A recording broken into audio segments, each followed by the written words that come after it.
Hey guys, good afternoon.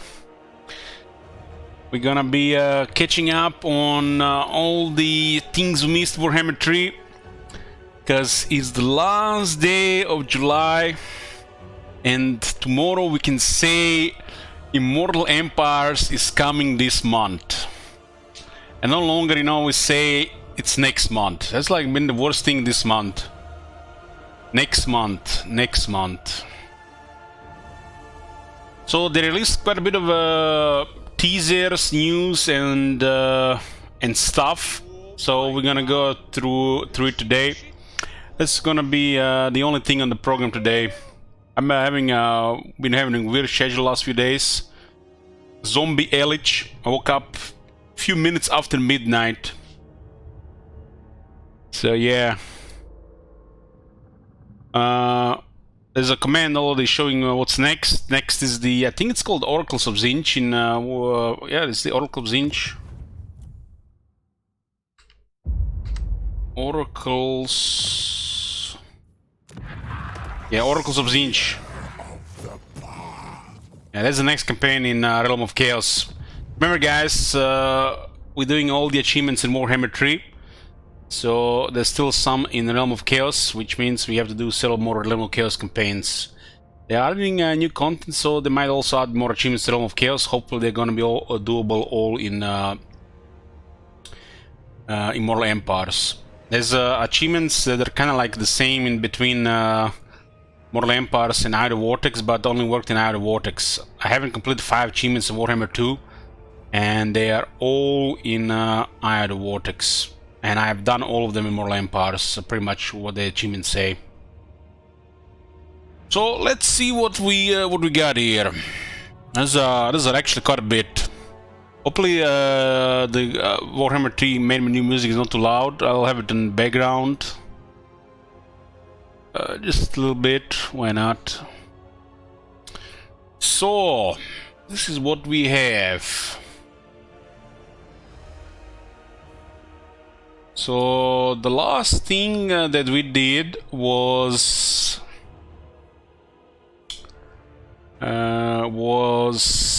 patch notes 1.3, and there's also Immortal Empire start positions. I think we seen a little bit of it on a different stream, not really on Warhammer 3 stream. So let's see.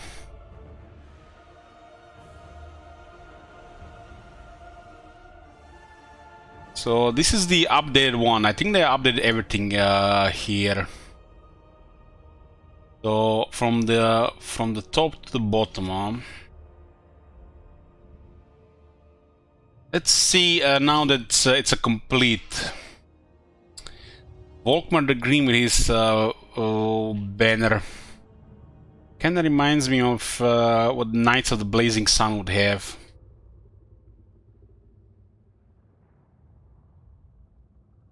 So Karl Franz is in Altdorf, Balsageld is in Feldorf. Hopefully they give him a different mechanic and not the copy-paste Empire stuff. I consider Golden Order one of the worst factions in Warhammer 2 due to that. Marcus Wulhar starts in starting settlement of Creeping Jungle. Creeping Jungle, I think that was those that province that had some of the roughest terrain in Lastria in Immortal Empires. This map looks a little bit different there. It says Aymara Swamps and Jungles of Paholaxa. Yeah, this definitely changed. It was the Isthmus of Lastria, and then Northern Jungles of Paholaxa, Southern Jungles of Paholaxa, Jungles of Green Mist, and the Creeping Jungle. So they added this one to the right, and added this one here instead of the Southern Jungles of Paholaxa. This looks like a 2 or 3 region province, while Isthmus of Lastria is smaller now, looks like 3 regions.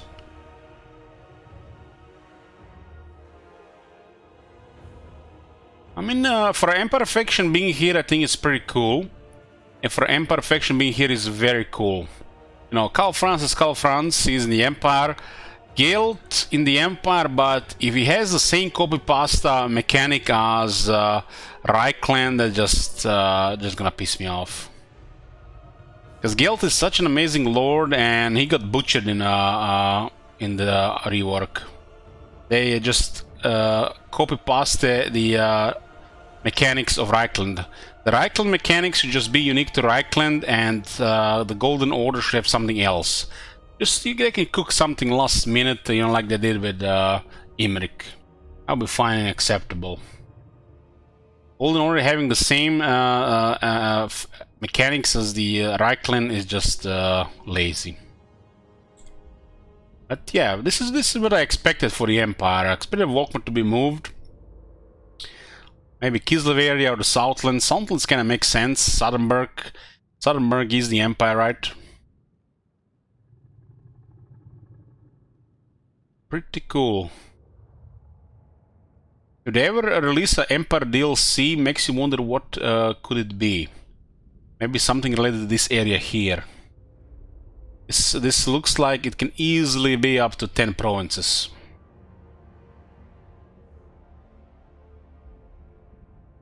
I like this. I like this. I'm just hoping Guild has a different mechanic. And hope Volkmar got a mechanic as well. I'm not expecting miracles. I'm hoping for something what, you know, they did with a free LC, Knights of Kalandor, you know, with Imrik and his dragons. It's a bare minimum they could do for a mechanic for a new faction. I think if they don't want to put effort into creating mechanics like, let's say, Broken Axe, Grom faction, they could do it just bare minimum like Knights of Kalandor, Imrik. That's like what I'm hoping for. If they ever release Boris Todbringer as a playable faction of Midland, it should probably be the same system as Reichland, except it should do something with his faction effect and Lord effect, but especially his faction effect, to make him some really different from Reichland. But if Boris Todbringer has the same mechanics as Karl Franz, that's fine. But his faction effect should be something special.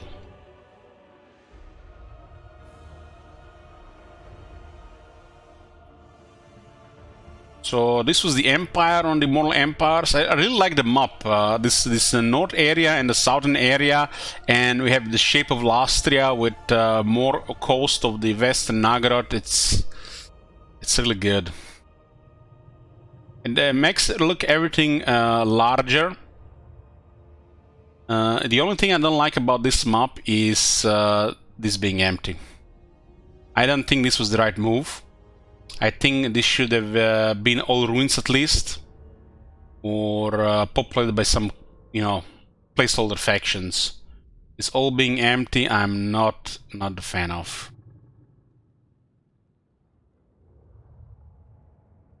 So the Demons of Chaos. Let's see where they are. Nakari is in Krace. Scarburn is in Southlands. Zinch is at the bottom of Southlands. It's actually really cool. And Nurgle is on the Dragon Isles. I'm not sure we went over this, but I think we went some of it, but not like in a like one video.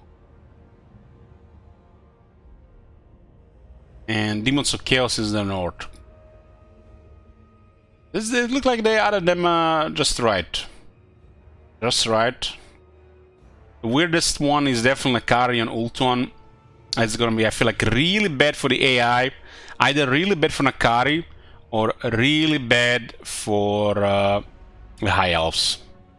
Factions starting on Ultuan that are not High Elves feel like, you know, I just hope they can actually do something sometimes and not just die all the time like Grom did in Warhammer 2.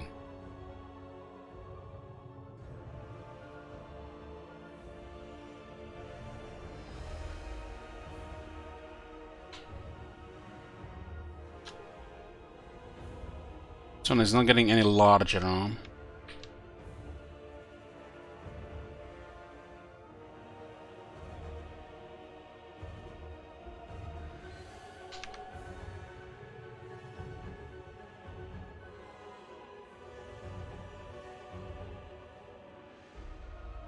Zinj has a pretty cool location starting, I like at the bottom of the continent. Nurgle looks like might be pretty chill, and Scarbrand just feel like Scarbrand was put just in the right area for a lot of action.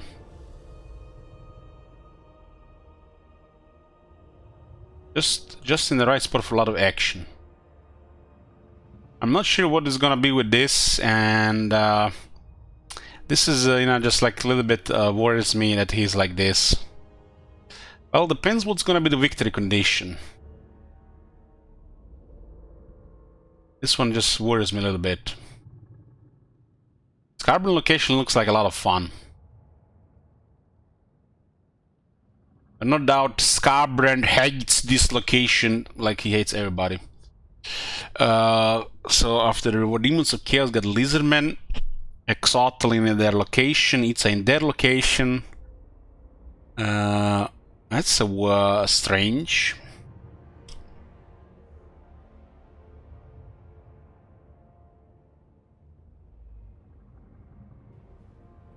Oh my god. I don't think Nakari will be able to work with the Dark Elves. Maybe Nakari will be able to do with Cult of Pleasure, but with the rest of the Dark Elves, I don't know. Hey, Circa.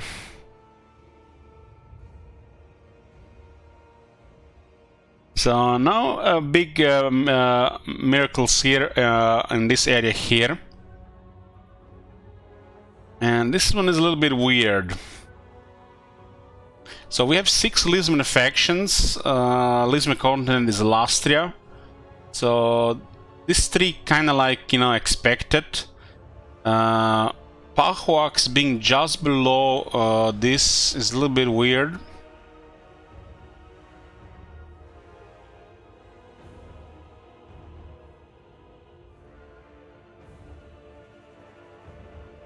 I forgot about Tic-Tac-Toe. There's 7 of them, right? 7 of them.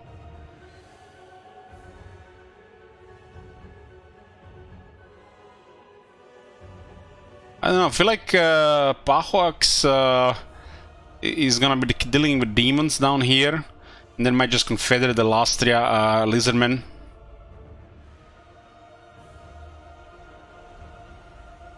This one feels off, but I actually really like Pahuax and really like Oxyotl's mechanic. It's a lot of fun. And I think out of all the Lisbon factions, he's really the only one that's something special. They made Nakai special, but in the bad way, which is, you know, special in its own way. While this is pretty much has the most special mechanic. Consider the world is massive, it might still be a very unique faction. It's gonna be hard to decide who's gonna be the best Lisbon faction, but I'm looking forward to figure it out in Immortal Empires. I have a feeling Pahuax will be the best Lisbon faction. All the Cult of Sotek has its own thing, which can make it very strong. I think the Pahuax ability is a lot of fun because it goes through the whole campaign. For a long campaign, this faction is probably a lot of fun. I do hope Lisbon finally got some mechanics. They had the most basic, plain / boring mechanics of them all. The Geomantic Web, aka stronger commandments, but only if you have everything built up, aka long game, which at that point is relevant. Blessed Spawns, or should I say RNG spawns, which can make campaigns fun or boring. Blessed Skin Skirmishers or the other Blessed Fun units. So I hope at least they allowed us to cook our own blessed spawn. There should be a mechanic with the lizardman, cook your own blessed spawn. Create, you know, blessed spawn should probably be what Clan Molder mechanic is, without any downsides. And no downsides whatsoever. The catch would be a rare and expensive resource, which is hard to acquire. I would like to see that for the blessed spawns.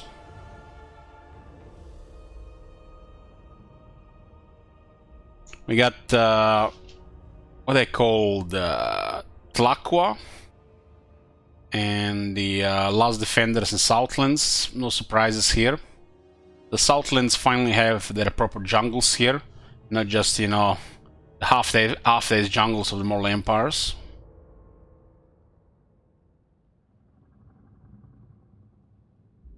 This looks like more like the Eye of the Vortex position.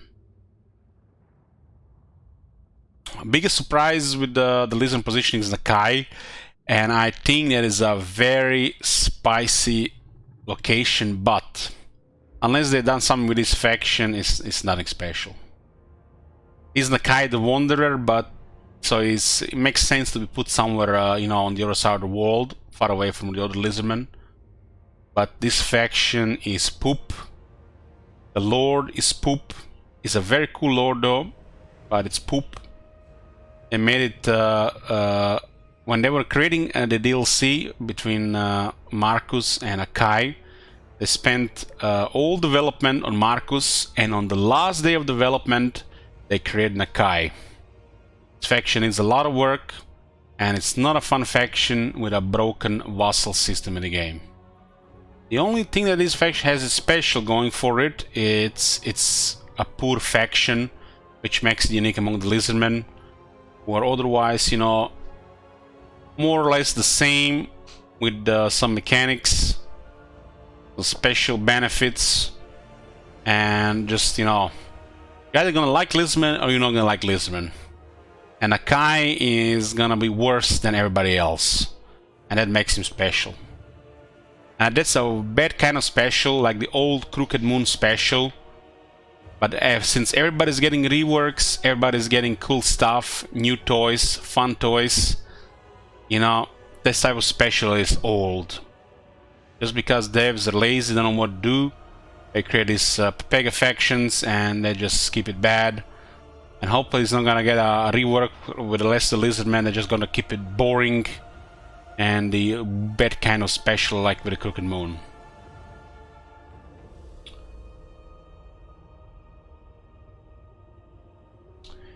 Okay. Norska. What a shocker. The Norska does look smaller than before. So we got Wulfric the Wanderer and Trog. I wish they didn't say where they start, cause we don't have the map. We don't have the map, and we don't even see the names of the region. So what the fuck is this? What is the point of this? Trog starts as Monolith of Flesh. Where the hell do we see Monolith of Flesh? We have never seen this region before. We have never heard of it. We don't have map accessible in the game.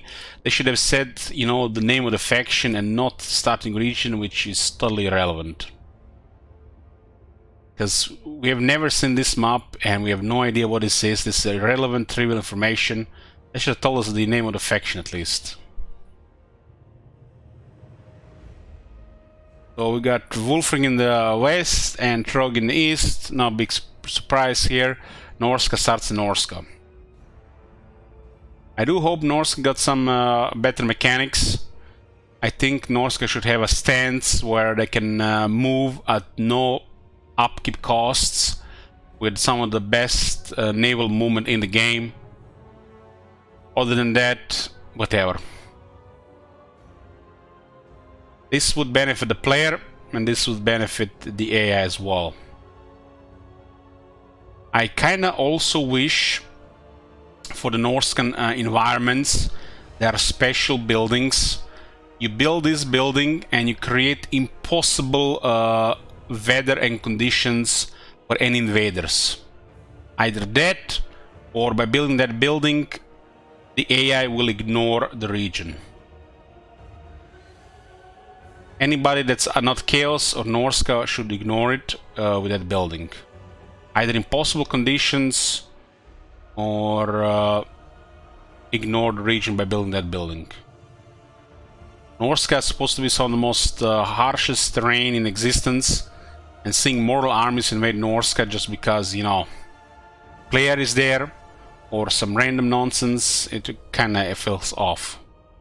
The worst thing is the climate is bad, you can't do anything about it, and there are little no benefits of going there and you know, just other than just killing them because you hate them. The fact there's lands now above Norska makes this kind of objective even worse. No doubt some factions will have this objective, and it might make sense for them, but there should be some kind of benefits for Norska being in Norska, and invaders going into the Norska or not going to Norska. If you're Norska, something harsh. If you're not Norska, something beneficial.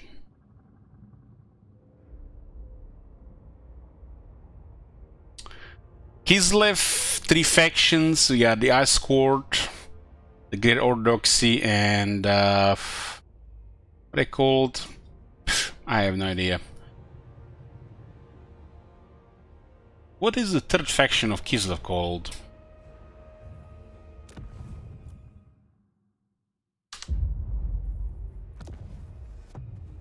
Ursun Revivalists. I'm not thinking that's gonna be called like that in Immortal Empires.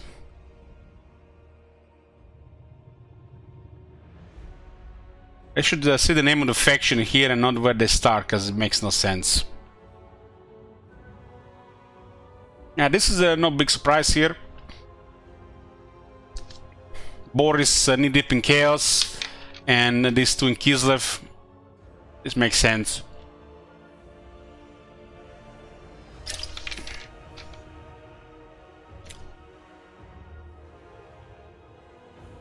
Looks like the Southern Oblast might have 3 regions.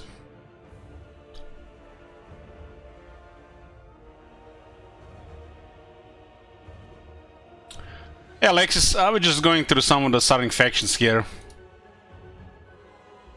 High Elves, Nagarite is just above Nagarite. This looks like the Broken Lands, Karankar, Altenar. So Altenar went from here to here.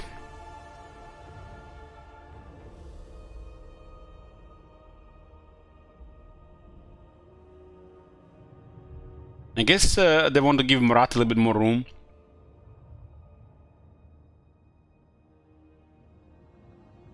I mean, this is fine.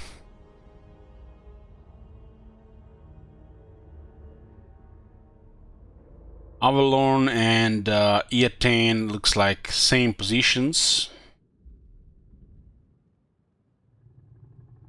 Eltarion actually, it doesn't show he's gonna be in Everest.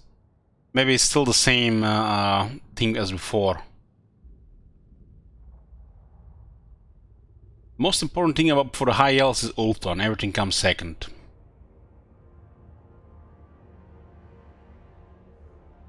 So Everest has been split in 2 provinces. This might help Grom if the Grom starts on Ulton. Knights of Kalador start in the east. And Teklis has been moved from Southlands to from Lastria to Southlands. Huh. So no High Elves in Lastria. I like this this position for Teklis. This makes it a little bit more special, because if you start here, you just send the hero to Ultuan and do the same stuff. This is a little bit further away. Teklis has a Zinch close by, but the archer should have no problem against the Zinch. No big surprises here.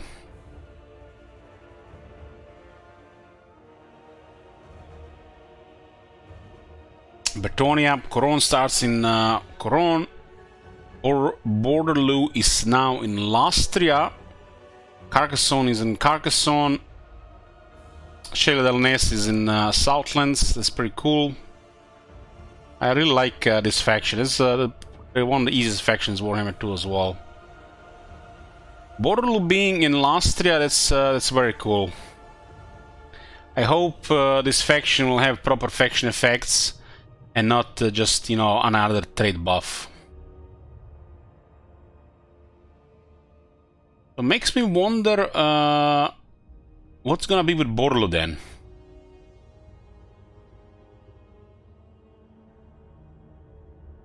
Hopefully they give Albrecht something unique, maybe shipbuilding and proper faction effects. I'm a big fan of Bretonia, but their campaigns were way off for the Immortal Empires. And I really hope they added more effort in objectives for Bretonia in Immortal Empires.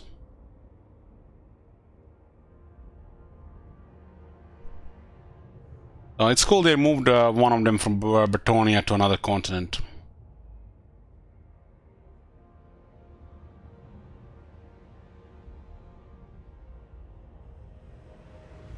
It looks like almost like the Bretonian colony in Lastria. Grand Cathay, oh shit, what a surprise! Grand Cathay is in Grand Cathay. I have to say, this Grand Cathay looking like this, it looks way better than in Realm of Chaos. The fact the gates are facing north now and not facing west to the Red Wastes, this looks way better. I didn't like how the map was bent as a bow. It's really unnatural how they bent the map. It's obviously why they did it. They wanted to showcase the new factions. They didn't want to have some positions to include some of the other factions. If the faction was not bent like this, it would probably had Silver Road and maybe Dead Pass.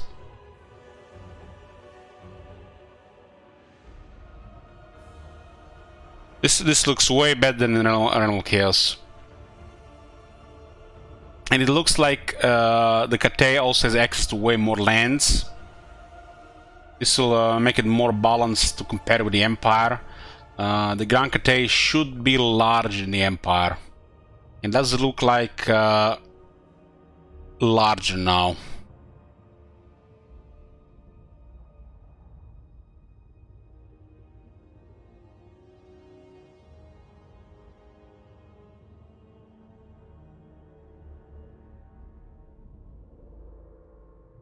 Cave and Clown Molder and help it? Makes you wonder how is Clown Molder going to be now with the real Kislev in the area. Kislev has potential to be a terrifying faction if they get all the three great cities. Kislev, Prague and Erengrad. Literally near broken in the Realm of Chaos, from what I've heard. But in theory it is broken on top of legendary bonuses.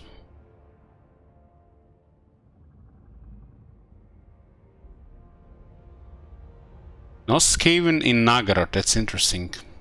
That's a little bit strange. I'm guessing they're gonna add some Skaven in Nagara with new content.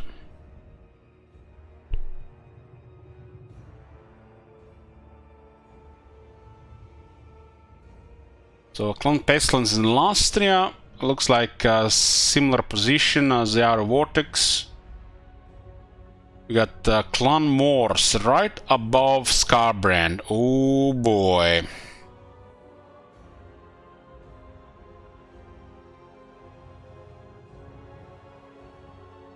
Clan Rictus looks like in their city.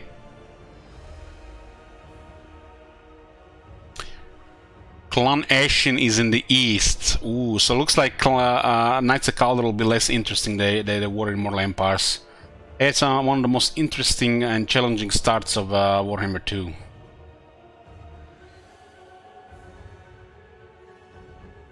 Clan Nation being here changes the Knights of Kalador. It's still surrounded by Skaven, but you know, we'll see.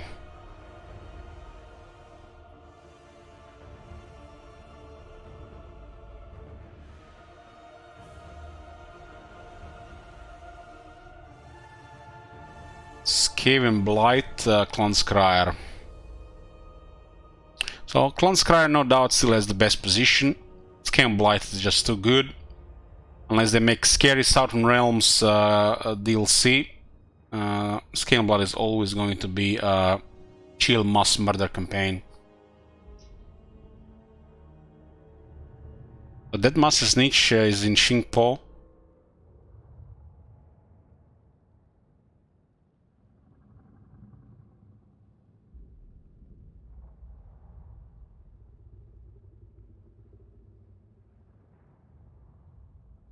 It's not about winning against Clan Ash in Firefox, it's about minimizing whack-a-mole. No doubt less experienced people succumb to it. Oh my god. Thanks, Sega. Have you seen that shit? Holy shit. What the hell? So what I'm hoping for the Skaven. Skaven, one of the most OP factions of Warhammer 2. And I'm hoping Clan Morse gets something interesting. Clan Morse should definitely be way more interesting. And Clan Rictus, hopefully not just a clone on Clan Morse. This feels like clones to me. I hope they get their shit together and give them something interesting. This is interesting enough. This is crazy. This is crazy. And this is crazy. This is potentially something boring and not very interesting.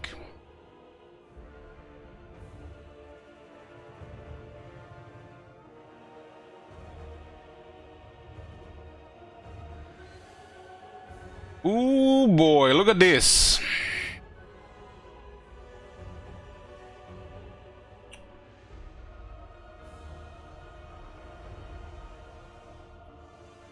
It almost looks like the Western Badlands have 3 regions now. I'm really hoping they gave in some love to Bloody Hands and Crooked Moon. Oh man, I really hope. The only unique mechanic with the greenskins is Broken Axe with Grom. And he has so many things attached to it, as in events, extra rewards, that makes the other greenskin factions look like trash. I'm not talking about the Legendary Lords faction effect, I'm talking about unique mechanic.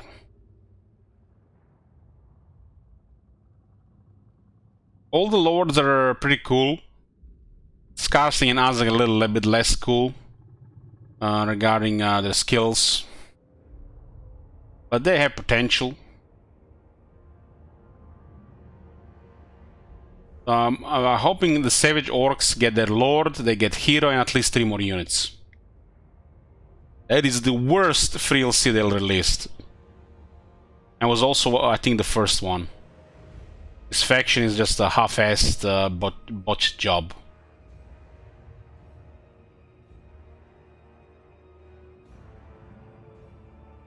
Crooked Moon has been moved to Mount Gumbat, at least has a very interesting location. It has a really nice area. In the middle of Zuvbar, Karakadrin, Karazakarak. Damn.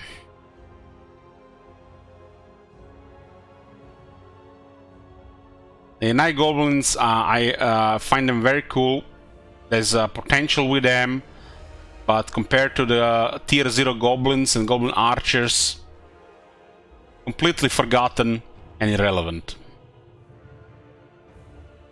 The moment they put the Orc Shaman to a lower tier, they made Night Goblins trash.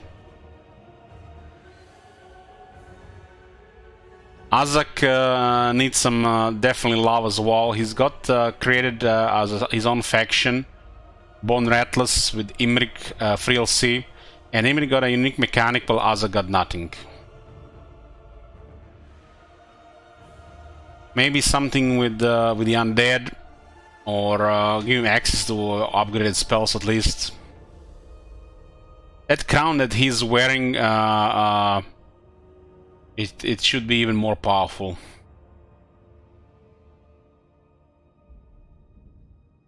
Azak is a pretty cool character. It's a shame there's 2 voice actors now. Maybe they fixed it now. But, these 2 factions, you know, they need a little more love. I don't mind Grimgar having no mechanic or having bare bones.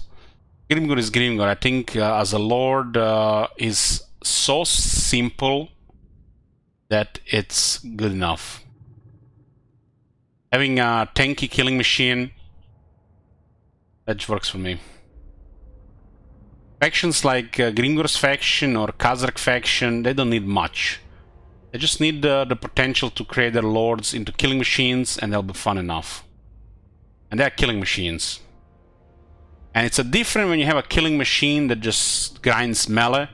It's different when you have killing machine that casts 2 spells and kills 500 units. It's totally different.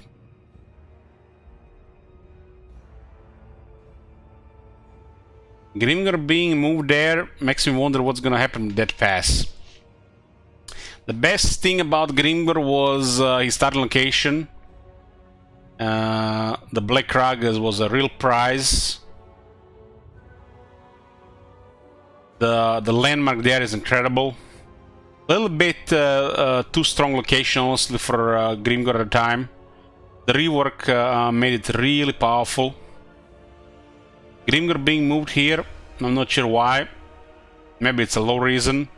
Makes me wonder what's gonna happen with the Black Rug. Because the Black Rug is the best city for greenskins, in at least was in Immortal Empires. So who knows what's gonna be with the Immortal Empires.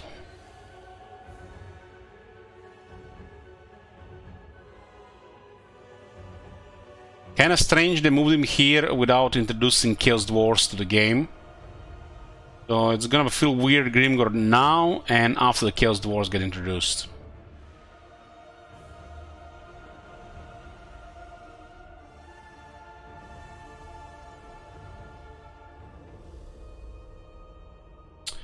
The Ogre Kingdoms. Skrag starts in Myrmidons. What? Myrmidons is the capital of the Border Princes. It's interesting. It looks like Skrag may have a lot of options. Like a lot of options. Hopefully a really flexible and adjustable campaign condition, unless you're going for a long game. This is a very nice location. And Grisus starts like the similar location in the Realm of Chaos. Looks like a pretty straightforward location here.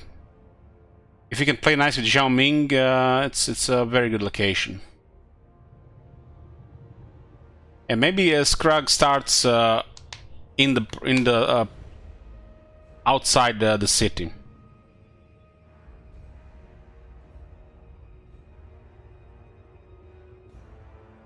The dwarves might have serious problems initially with ogres until they get access to slayers and the cannons.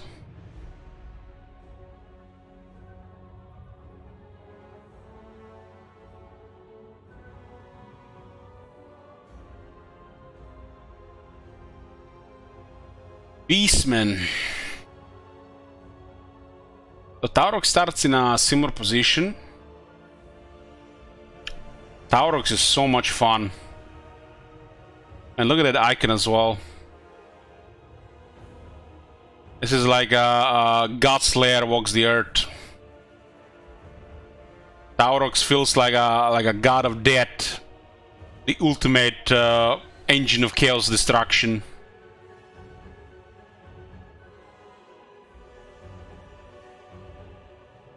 Kazakh is no longer starting in Estalia, but now starts where Morgul used to start, and Morgul is put down here.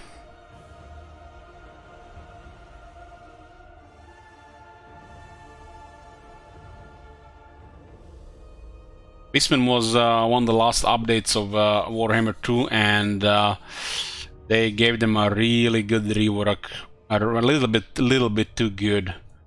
They made them super overpowered without any balancing. Way too fast to progress. So who knows what they're gonna do with it in the Immortal Empires. Beastman is... I really love playing Beastman because it feels different than the rest of the game. Feels like special to me. I always had fun with Beastman, and even in the first half of Warhammer 2, but in the second half was, until rework, it was hard. It was tough to enjoy to play them. You know, enjoy playing them. But I love Beastman. They are definitely something else to the game. Like they should. It's called variety. Malagor is in the Badlands. Morgul is in Estalia.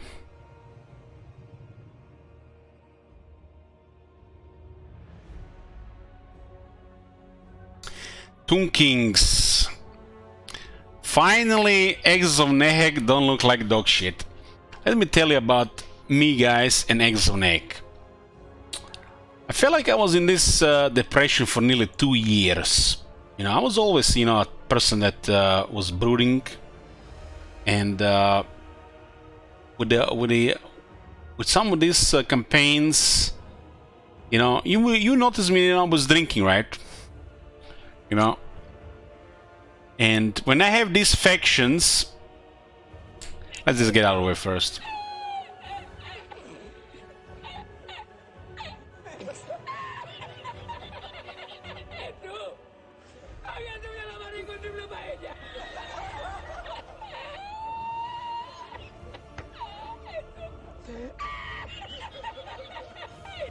Anyways, when you're not in a good mood, and when you're depressed, and when you're drinking, it gets better at first, but then it gets worse. And Exile of Nehek and Crooked Moon were those factions that really did it for me. I'm in a better mood these days, next to not depressed anymore, because of, you know, exercise, Year of Health, and, you know, Mambo Jumbo. Not really that happy, but I can say in a better mood. And seeing Elves of Nehek actually have a coast now, you can actually see the coast and not in that corner of the map that looked like, I don't know, they were just put there. It's almost like, you know, they give you an office and you can't even fit a desk. That was Kareb. Kareb got an office where he needs to do a desk job, but he can't even fit a desk in that office.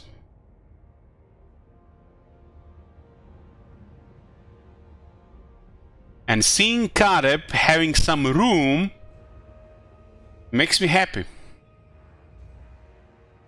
And I think this is gonna be back to that feel of Eye of the Vortex Exes of Nehek, which was fine. So this is good.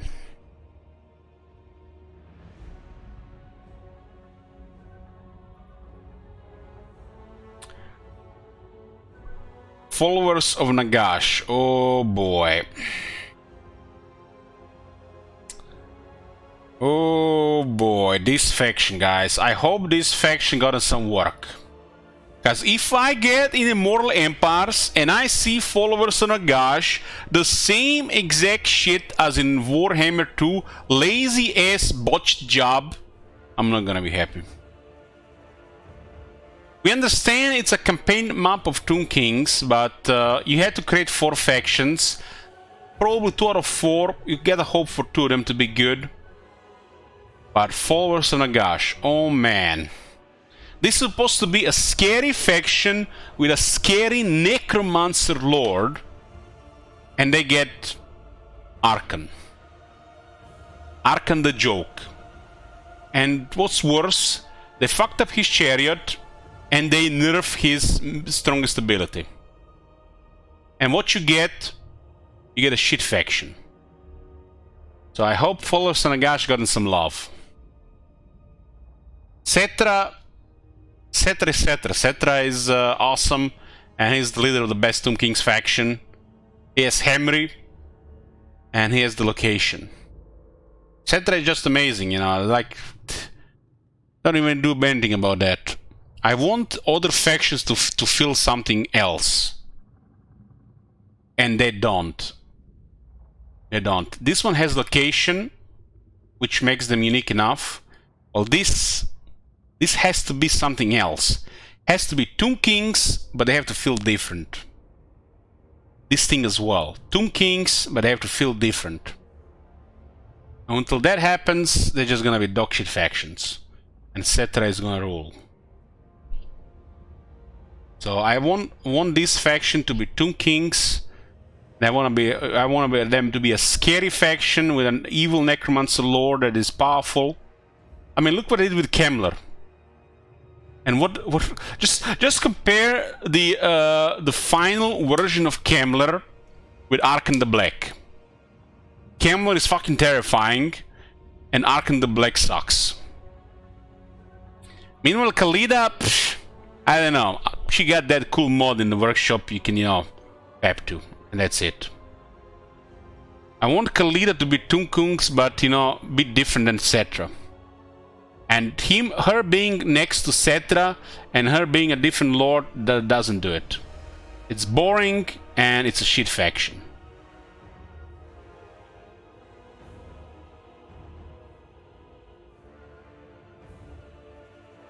Wood Elves.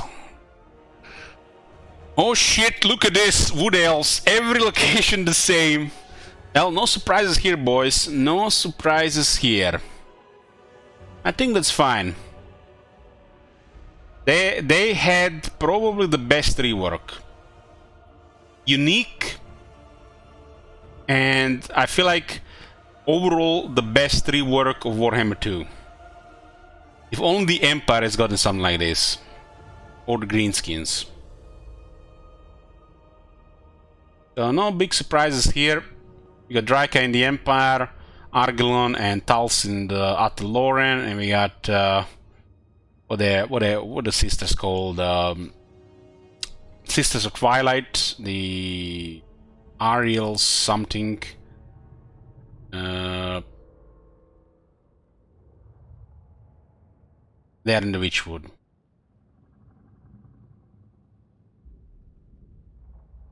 Wood Elves have excellent rework, and if they haven't done anything with Wood Elves, I'm fine with that.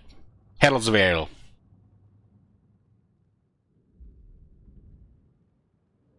The only thing I want to see with Wood Elves is Orion getting some love, because Orion stinks and he's off. Everybody else is amazing. That's it. Vampire Coast. Oh shit, look at this. Count Noctilus is in Galleon's Graveyard. Who would have guessed? Okay, that's fine, you know. Count Noctilus is amazing. His skills might suck, but he's such a cool lord. And I love his location. The Awakened are on the Lastrian coast because Luther Harkon wants to create the Undead Empire in Lastria, so he makes sense to be there. The Cringe of Sartosa is in Sartosa. Oh god, I hope they did something with this. I hope this faction is something special in Immortal Empires and not just another cringe Warhammer 2 continuation. This faction has one of the cringiest lords and characters I've ever seen. And to make the matters worse, the faction is just boring. The only thing it has going is the location. Where is the Drowned? The round are moved a little bit north. I like it. In the Immortal Empires, the Drown's capital is Lothern, and their continent is Ultuan. And I don't think this is going to change.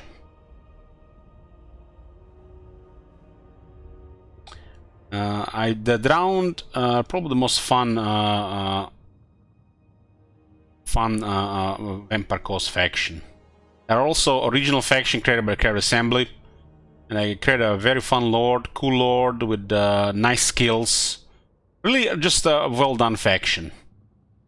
Wish Satosa got in something. Well, these guys are relatively the same. Blue Harkon is unique, Count Noctil is very cool. I think Count Noctil should just have a little bit better unique skills, and that's it. Well, this faction, Satosan is a miracle. Blue Harkon is fine.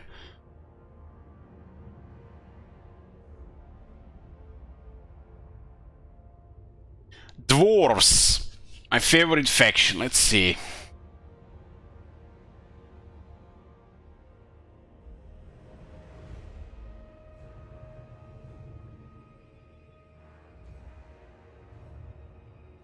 Arzakarak Silver Road, no shock there.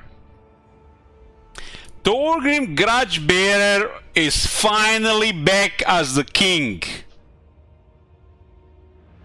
And no more White Dwarf making him look bad in his faction.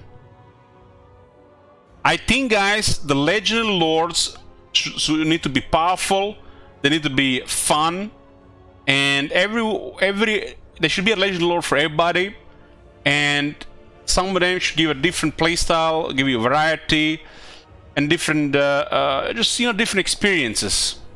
And because of this, no faction should have more than one Legendary Lord. Unless there's some kind of, you know, situation.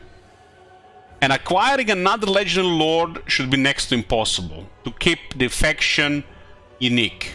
The confederations, you know, need to be something special, and not what they were so far.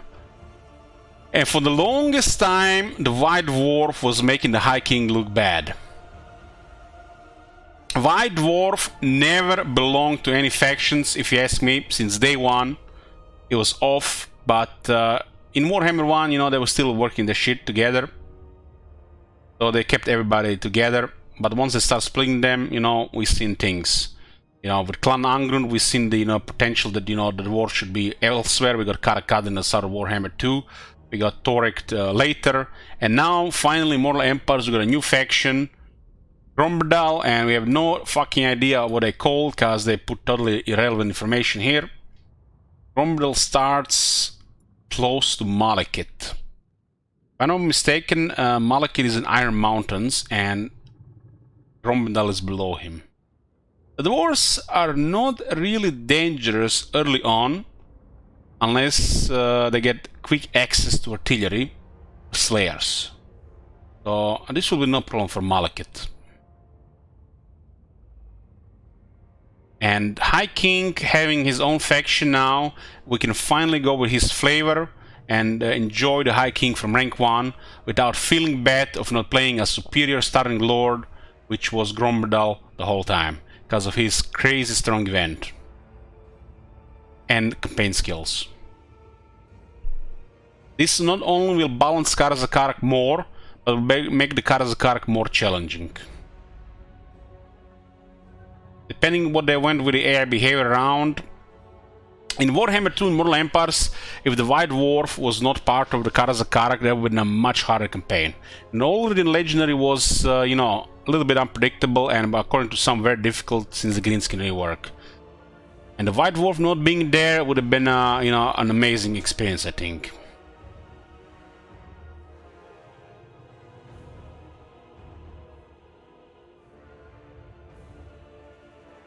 So, Gromberdal being here, I'm looking really forward to it for this campaign experience.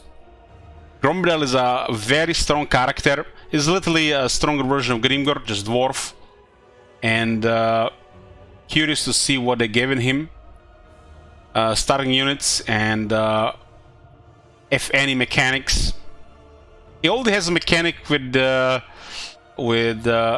ancestral event. It's you know, bare bones like the Imrik event, but good enough. If they haven't done anything that's still acceptable, hopefully some more interesting faction effects, or the load effect at least. It does miss a proper unique skill line, but his campaign skills are so strong that it doesn't really matter. But now that he's actually a leader of his own faction, I think he should have unique skills, more unique skills as well. I hope he still starts with Iron Drakes and the Brimstone Gun. Although those are not gonna be very good units against the Dark Elves as they are against the Greenskins.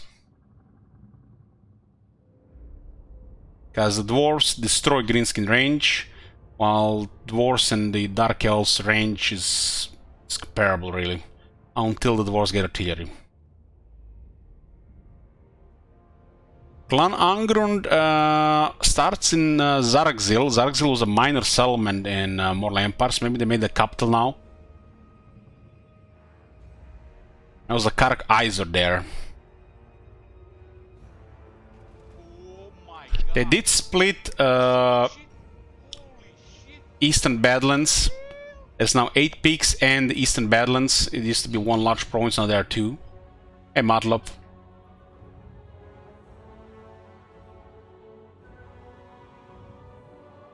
Belgar has the farthest position for the race of 8 peaks, but he has the strongest starting army. He's literally the only one that can go for it without much risk. Unless they did something to the city. And Belagar also has the best bonus for capturing 8 peaks, while the Crooked Moon has nothing, while Clan Moros has some benefits.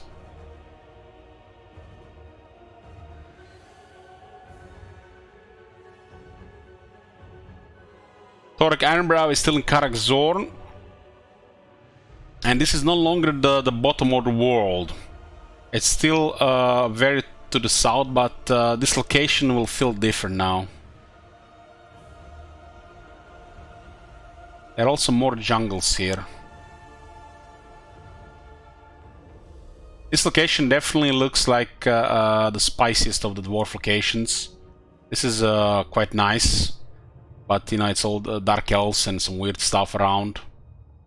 Nagrand is probably the worst continent. This is looking pretty spicy. And the dwarves here in the middle of it. I have a feeling that this location is gonna be much less than it used to be. No Grimgor close by.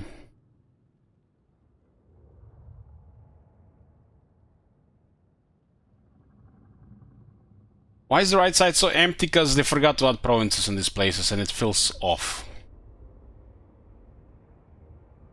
I wish they had added some provinces here already, even if they, you know... I mean, there is Chaos Dwarf lands. This should have been in the field. This looks off. They might slowly add it over time, right?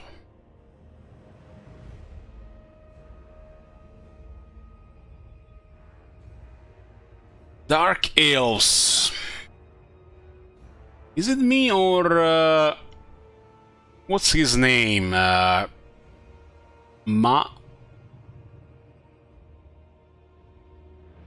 Malus. Malus is starting in Chaos Wastes.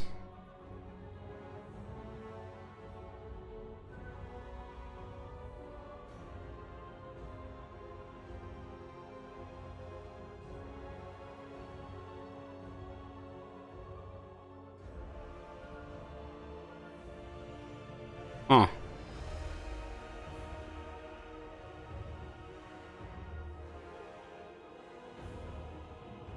So still has this city here as well. This is unchanged. This is unchanged.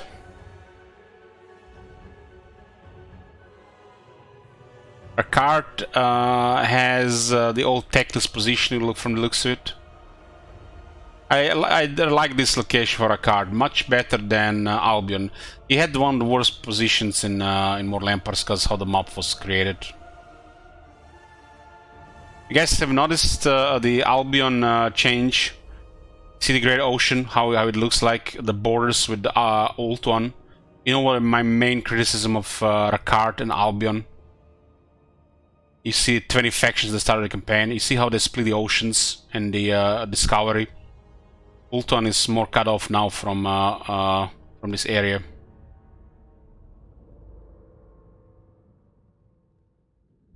I don't think Albion was ever a good location for him. And in Immortal Empires, Albion is pretty bad because they didn't properly create the sea. This looks like proper. Like, this is exactly what I would have done. Just fill this area here and cut from the rest of it. Rakard has a nice location here.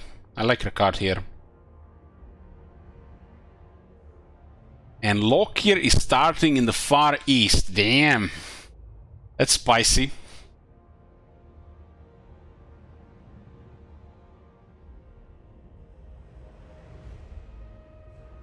Huh.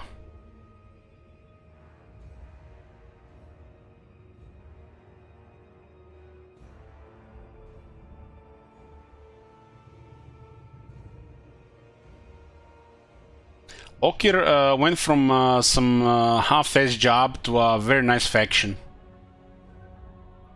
Some of his unique skills are questionable, but they're not very relevant.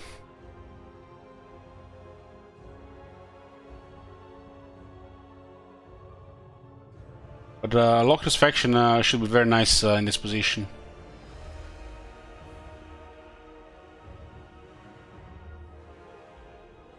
Mouse feels weird. Mouse feels weird.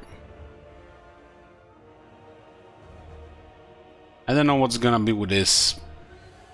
Mouse is a cool lord, and it's grown on me over time.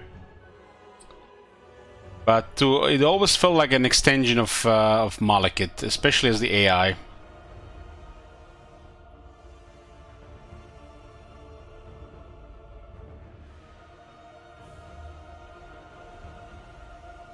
Vampire counts. Vlad von Karstein and Isabella von Karstein in Sylvania. And we no longer have Western and Eastern Sylvania, now we have Northern and Southern Sylvania.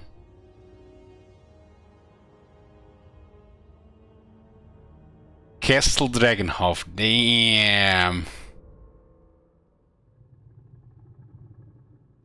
You know, this makes sense, Vlad to be there, but I hope they didn't do it because this was the most popular vampire faction. The stud horse at CA, I've seen everybody plays Vlad and Isabella, and they always rush Dragonhof. And I hope this was not the main reason they did this. And hope it's because, you know, it makes more sense for Vlad to control this place than Manfred.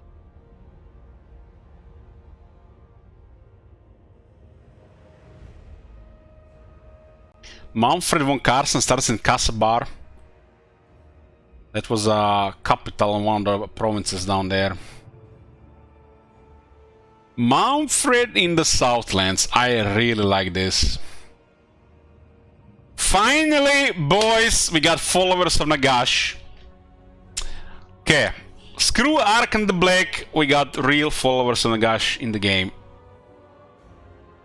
Who wanna be saying Nagash was weak?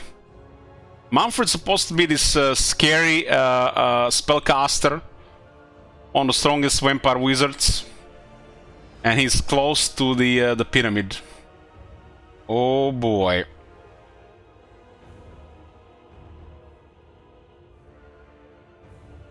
I really like this. Hopefully the wood of the elves in Hardwood Jungle will not gonna give him too much trouble. But he has Drake on the other side, so yeah.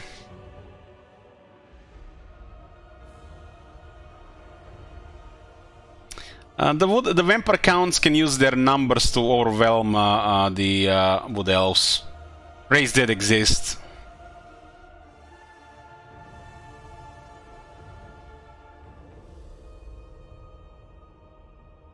Heinrich Kemmler still on Blackstone Post. Okay.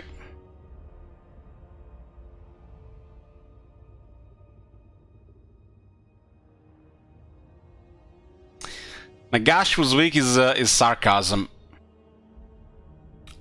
Nagash is one of the most powerful powerful beings in the Warhammer universe.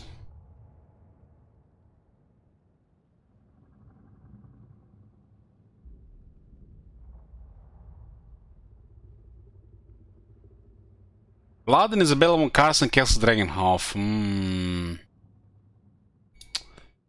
Nice. Oh man, I'm fucking craving a Vampire Counts campaign. Craving this shit. Haven't played Vampires in like 6 months, man.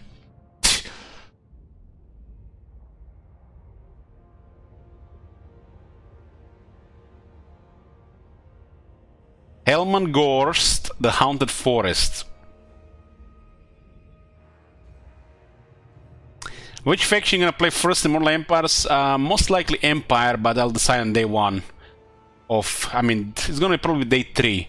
We're gonna go, since it's a beta, we're gonna go through everything for a few days instead of starting a new campaign, and then start a new campaign after we've seen all the new stuff. That was different for the first time, because they said it's a beta.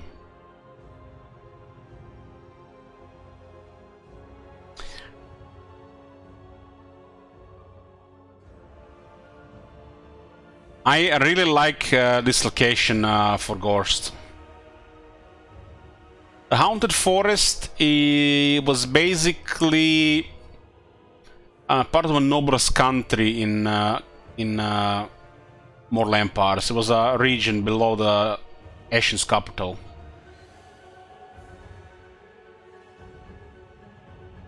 I like this a lot. Like this a lot, and I hope the Ogres won't give Gorst too much trouble. The problem is the vampires kinda suck against large, and the Ogres are just kings of the large. So it will be interesting to see how this goes. My hope is they add a graveyard that has anti-large, either spear or halberd. Doesn't even have to be armor piercing. The Skeleton Spearmen, Blood Knights, and the Terror guys just doesn't cut it in the start of the game. You gotta use massive numbers and debuff and buff magic to win against large. Large units in the early game can be too much for some factions, but they don't have the greatest morale at the start, at least.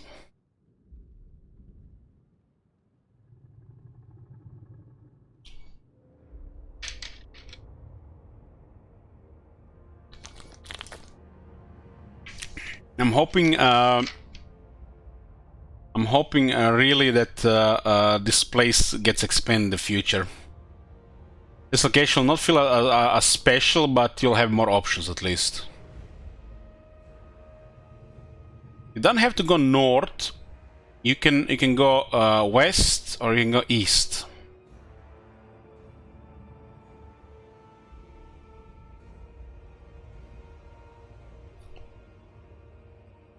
Warriors of Chaos. Oh man, look at this, beautiful. Absolutely perfect. Look at this. This is perfection. God damn, look at this. Prince Sigvald. Look at this emblem. I don't know what his faction name is. Why the fuck they put the something regions? Who the fuck gives a shit? We don't even know the map. Shouldn't put the names of the factions.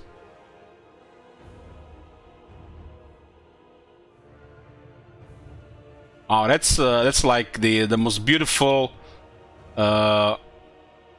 faction emblem in the game.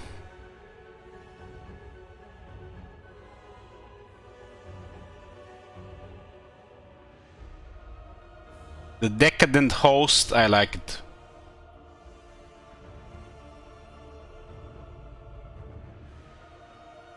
The start location doesn't look so too bad. We got options here.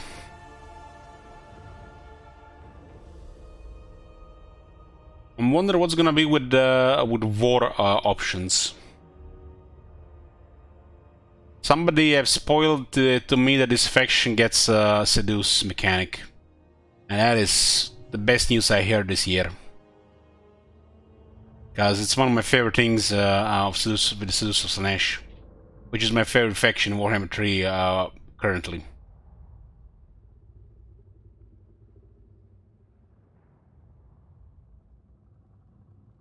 Archaon starts, looks like a similar position.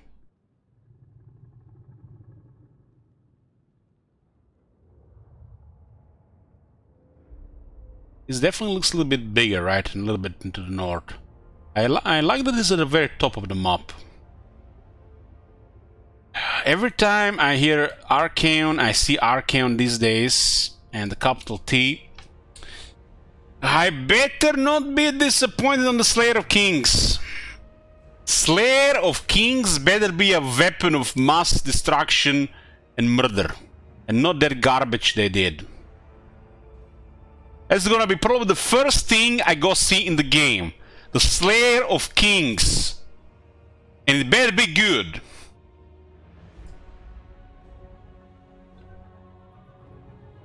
Olexan Eater, like the emblem. I mean, these guys have the classic Warriors of Chaos, right? Emblem. What is this faction gonna be called? Oh man, why did they put faction names, man? Like, what the hell? Who cares about the region names? What's the Archaon's faction called?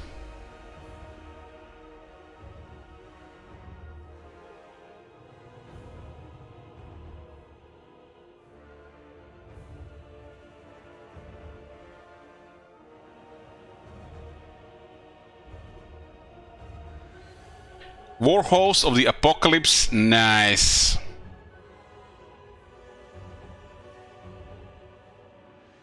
Is it Warhost of the Apocalypse? Damn. That sounds awesome. The first rework they're doing in Warhammer 3 is the Warriors of Chaos. And I'm expecting some really great things. I'm a big fan of mass murder and destruction and just killing everybody with Warriors of Chaos. And those bare bones ass lazy shit that we had so far just couldn't cut it. Remember guys, we destroyed the whole world in Immortal Empires with Warriors of Chaos during the worst time of Warriors of Chaos campaign, where everybody was just reselling shit.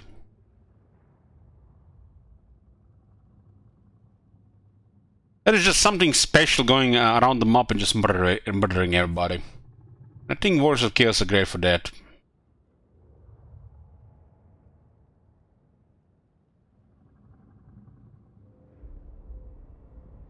So Sartorial is not gonna lead anybody.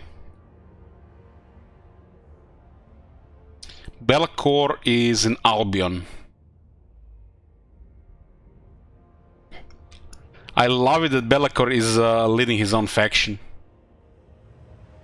Makes you wonder what they're gonna do about Belacor. Belacor is a really powerful lord. Like really powerful. And I wonder if they're gonna tone him down for being a leader of a faction. I think they should keep him as he is. And not do anything about it. Just making his own faction.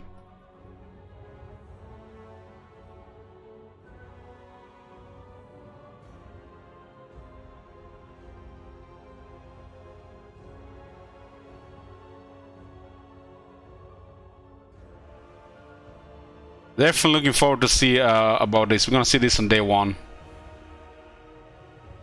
Like I said, guys, the first day, if it's gonna be like a super long stream, we're gonna be checking out all the changes, all the new stuff. Since it's a beta, I'm not pressured to start a campaign immediately, not just, you know, just go it slowly. On day 2 or day 3, we're gonna start the first campaign. Is there a release date for Immortal Empires? Yeah, it's 23 days.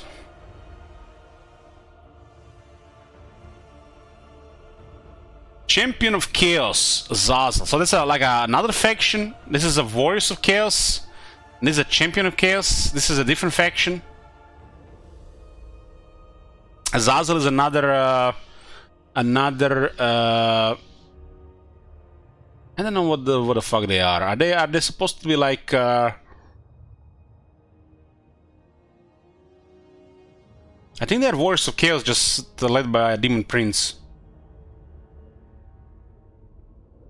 Azazel, I think is a character from the Legend of Sigmar books that was close with Sigmar, but later betrayed him and killed his woman.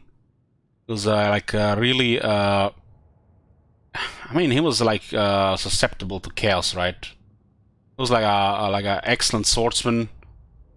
Later on, succumbed to chaos.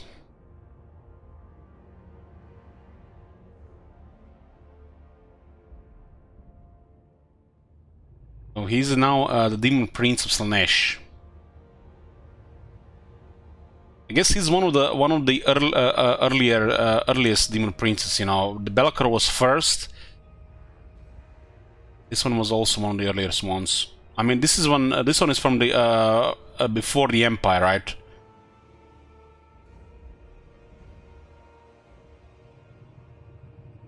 I think Azazel had a sister and a brother, and the brother got killed. Sigmar, I think, sacrificed him. He had to happen, and Azazel never forgave him.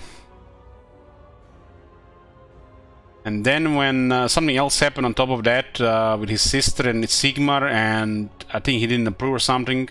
They were hiding it from him, and he got mad or something.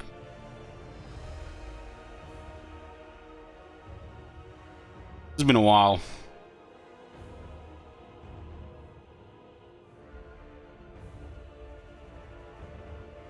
Azazel has something to do with the first ever chosen too. I think Azazel actually trained the first ever chosen. And the first ever chosen was one of the survivors of the villages when Sigmar was burning the Norse settlements.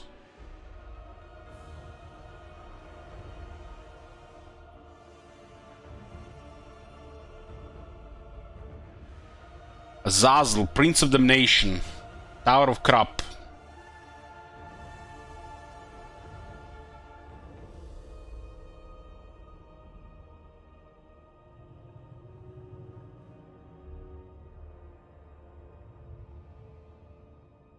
So they start in the middle of Norsca.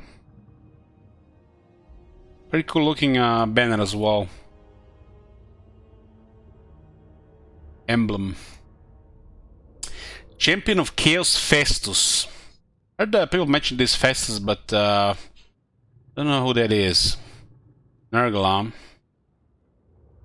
Starts in that chaos infested mountain and top of Hochland.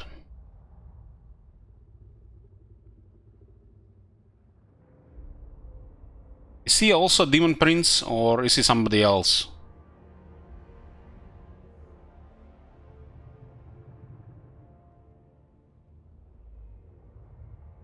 You see these tabs at the top? This is catching up with Warhammer 3, so we're doing this first.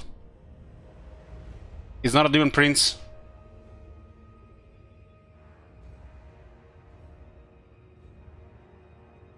Fest is the literal Brasskeep. Yeah, Brasskeep has long been had a chaos presence.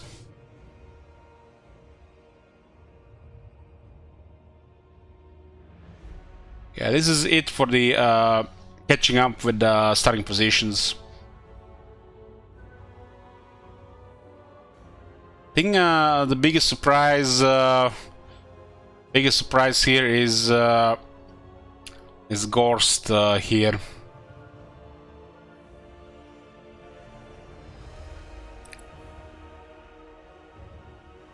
Kolek is close to Grimgor.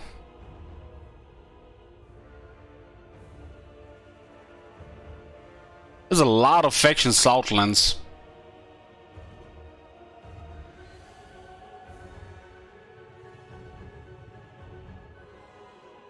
And this looks like there are factions missing here.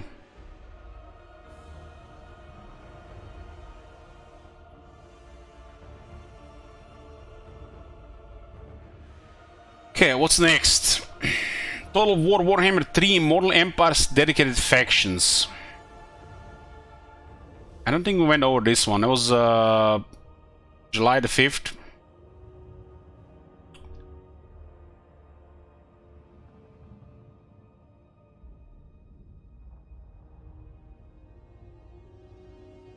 So what I say here, CA Evangelos. Sounds Greek. Welcome back to the Warhammer fans to another installment of Immortal Empires block series. You see Blumcool's Immortal Empires. This week we're taking a closer look at the changes coming to some of the legend lords in Total War Warhammer 3, particularly those who previously shared their factions with other lords in Warhammer 1 and 2. But will now enjoy a force of their own on the Immortal Empire's battlefield. I guess I forgot a really important part here. Really important part. Ever since our last video, where we're going things, was patch 1.3, and the game was very low, mostly negative, and then it started being mixed. And since they released the 1.3 patch, it was actually starting to increase rapidly on the reviews. And look at this. Warhammer 3 is mostly positive recently. The early damage is done. It was 57 for the longest time, but it's now 58. But the way this goes, the game will get mostly positive by the end of the year. But it looks like the game is getting a more appropriate rating here. I mean, 58%, I don't know, that feels like pushing it. Like, well, 70%, sure. But what does this means? This is telling me pretty much that they're doing good things with what they were doing with the patch 1.1, 1.2, and now 1.3. We haven't played the campaign 1.3. But we've seen the patch notes and it looked good. It looks like how the Realm of Chaos should have been from the start.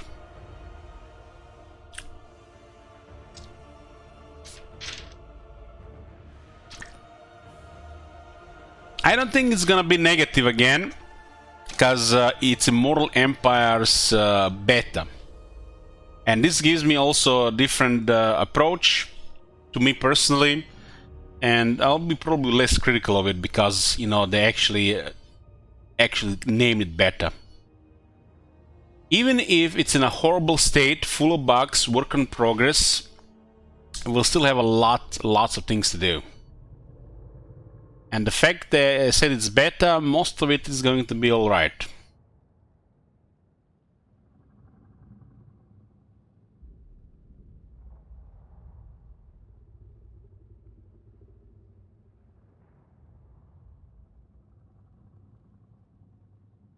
I do have high hopes for it, especially because, you know, I have much less expectations now. Remember, guys, Warhammer 3 was delayed. 1 month released into early access, 0 feedback accepted from the content creators, and then they, you know, expected everybody to be happy with a repetitive, tedious thing they created. Nowadays, they say it's a beta. And they actually, for the first time ever, accepting feedback.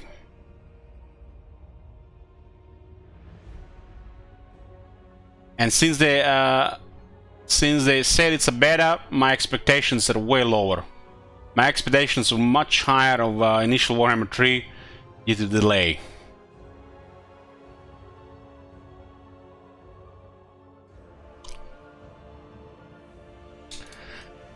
To king things off, we'd like to introduce you to one and only Be'lakor, a key character joining the Warhammer 3 lineup as a fully playable Legend Lord. That's very good.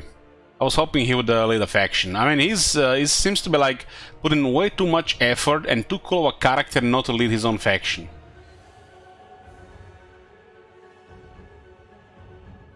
When talking about the mortal beings within the Warhammer Pantheon, few come close to the power or infamy of the first Demon Prince of Chaos, Be'lakor. First introduced to Warhammer 3 as the moody antagonist of the Realm of Chaos campaign. His liberation from the Chaos God shackles left the legendary Lord free to roam the mortal realms alongside the Warriors of Chaos. Be'lakor not only is a very powerful fighter, he flies, has powerful abilities, and has access to one of the best lores of magic in the game. This makes him incredibly powerful. Just think of it like this. Actually, a Bloodthirster that's stronger than a Bloodthirster but can cast powerful magic. That's Be'lakor.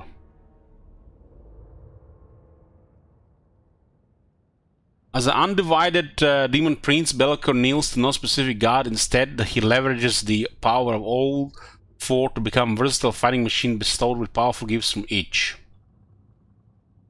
So it looks like it might be similar to the Legion of Chaos of faction. Those of you who have conquered the Realm of Chaos campaign will already know that he is a behemoth on the battlefield capable of taking on almost any challenger. He is particularly unique amongst the Warriors of Chaos Legion Lords in that he has access to the widest selection of Chaos demons, allowing him to assemble entire armies of demonic might without the need for petty mortals.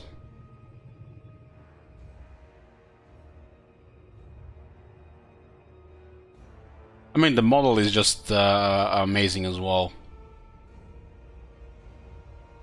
Within the campaign, Be'lakor begins in the settlement of the Isle of Wights in Albion, where he has but one aim: to embark on a crusade of destruction. While the rest of his campaign mechanics will be revealed alongside the eagerly anticipated Warriors of Chaos update. Here are a couple of his key features to look forward to. Starting location is excellent for a Warriors of Chaos Legion Lord. Now, depends on the rework, it might be for better or worse, but starting as Be'lakor, I think it's gonna be incredibly fun, unless it's a botched job. So, couple of his key features. So I guess this Champions of Chaos DLC adds 4 guys, and the Be'lakor is kind of like free LC, right? He's like the 5th guy.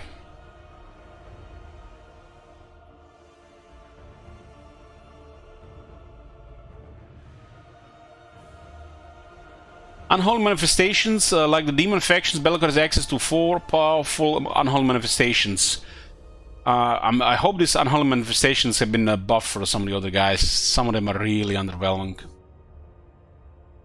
Each of the Be'lakor's abilities are aligned with one of the 4 Chaos Gods and can be unlocked by defeating an army aligned with a specific god or through sacrificing souls. A new resource shared by all Warriors of Chaos. So Warriors of Chaos now have a resource called Souls. They offer powerful, unique benefits. For example, the Tzeentch Aligned Manifestation grants the ability to spawn a unique Shadow Rift in the local province that Be'lakor's forces can use to teleport across the mortal plane. In addition, every Unholy Manifestation used grants additional demonic reinforcements for his forces. That sounds cool.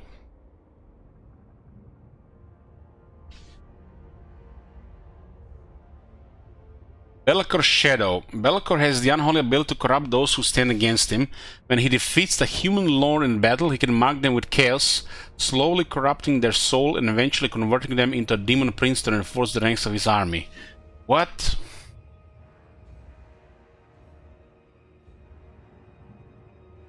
Be'lakor could create other demon princes? That sounds something else. When he defeats a human lord in battle. I hope they don't mean General of the Empire and that we can do this to Karl Franz.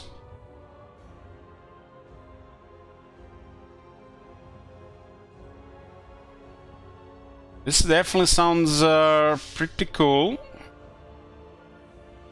So, Karl Franz, Luyan Lanker come to mind.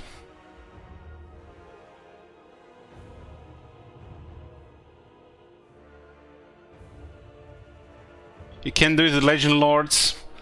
So, I guess General of the Empire. Yeah! I guess the Bretonnian Lords are pretty good. Who knows? They said Legend Lord is immune. Ah, right. I totally forgot they're introducing 8-player multiplayer. It has to be balanced now. What is next? Chaos Gifts. Dedication to the Dark Gods or remaining undivided. In his sacrosanct to the force of chaos, and through their battlefield exploits, the warriors are bestowed with unholy gifts. By offering defeated souls to the gods, warriors of chaos can unlock powerful but limited rewards which boost their proficiency in battle or grant demonic reinforcement. I think that sounds very cool, but you know, they can make a word sound really cool. It depends what it's going to be in the game. We'll look forward to sharing more about Be'lakor when he joins the Immortal Empires battlefield, so keep an eye out for more information as August approaches. They're supposed to reveal information about Be'lakor in a few days.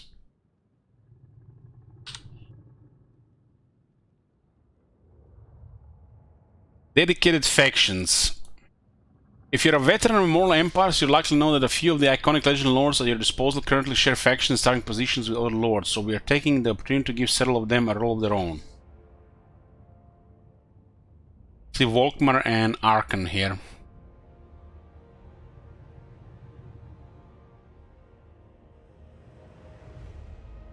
Volkmar the Grim leads Cult of Sigmar, embarking on a pilgrimage of zealousness and by bending the petty squabbles of the Elector Counts in favor of sealing away the abominable books of Nagash. Volkmar now resides in the lower Southlands. Unlike the Tomb Kings and Manfred von Carson, it's not the books themselves that offer individual effects. Rather, the act of sealing books away increases his zeal, strengthening the boons and power granted to Volkmar. Oh, looks like he does have a unique mechanic.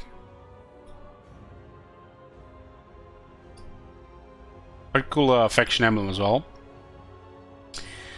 Gromberndal is leading the Ancestral Tongue, known for his hatred of the sadistic Dark Elves following Malekith's instigation of the War of the Beards. Gromberndal moved to Nagaroth. There he stages his armies to enact revenge upon the Witch King.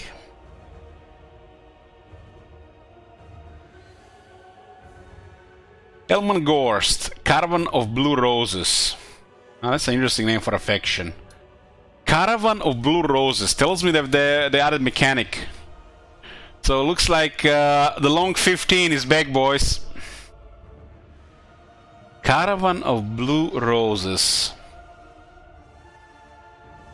Ever clinging to the hope of discovering necromancies that could bring his brothers back to life, Helmangorst has moved eastwards in order to be close to the coveted Nagashizar fortress.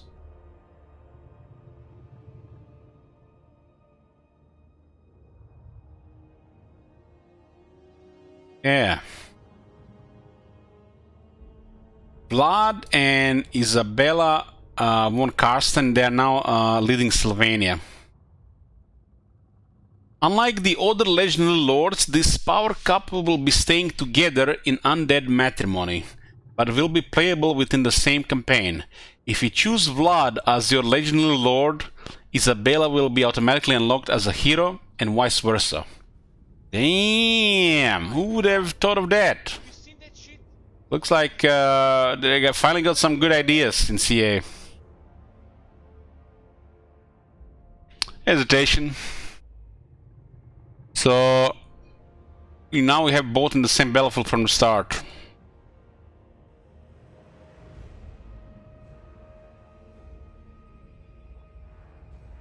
I don't really care about regeneration from Isabella.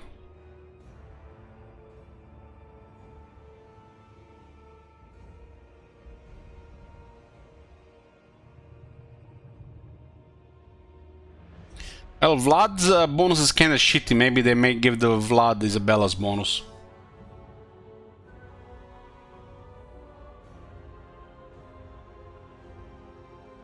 Sigvald the Magnificent, the Decadent Host. That's a nice name.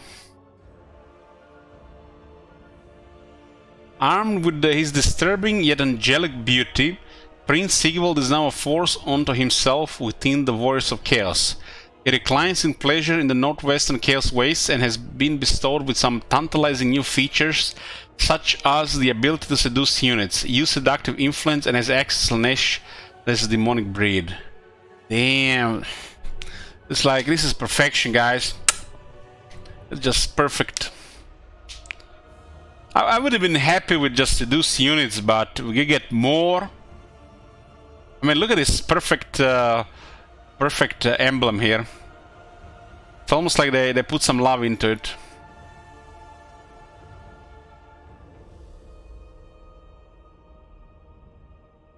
Colic Sun Eater, Heralds of the Tempest. Nice. The ancient dragon Ogre now resides north of the mountains of Morn, keen to seek out a monolithic settlement for his own dark designs. Oh man.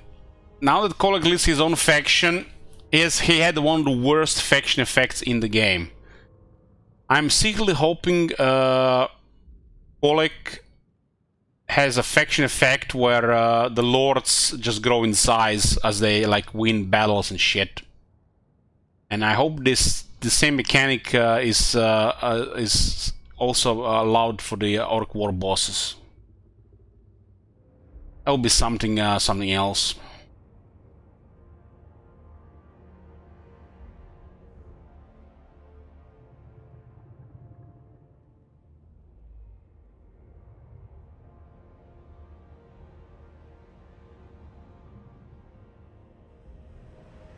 Next week we'll be answering the questions you asked last month, a special interview with the developers, huh?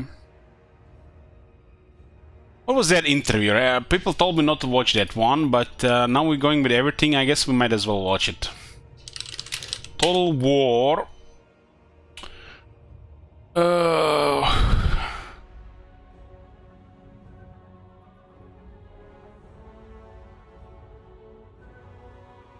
It's a Q&A, huh? Hi. 16 minutes. Oh, might as well. Is this the guy that is gonna save Warhammer 3?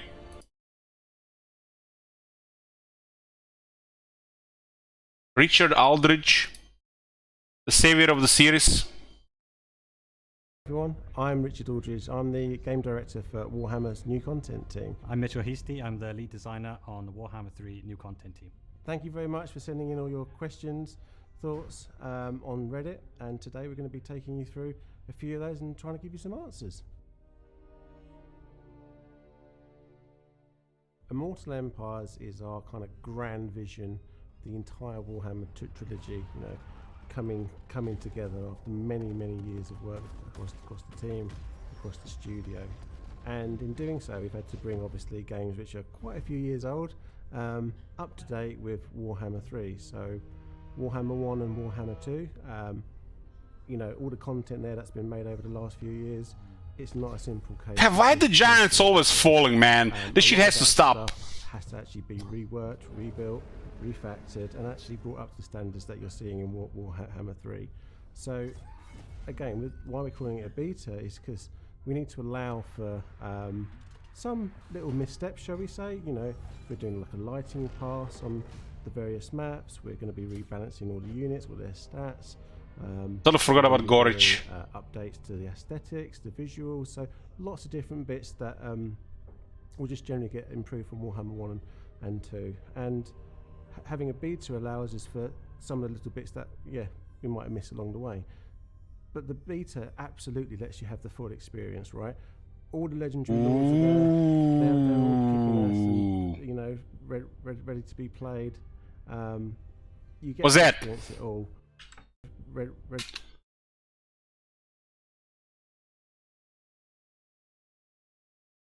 to be.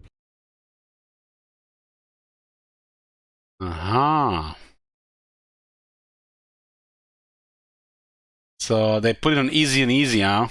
That's how they like it. Played. This is looks like all the same. You get to experience it all.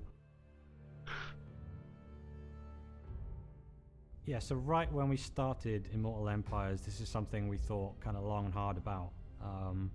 So ultimately the answer is no. We've not added it for Immortal Empires. What was on leadership? There's so much environment art that we needed to do just to get Immortal Empires done.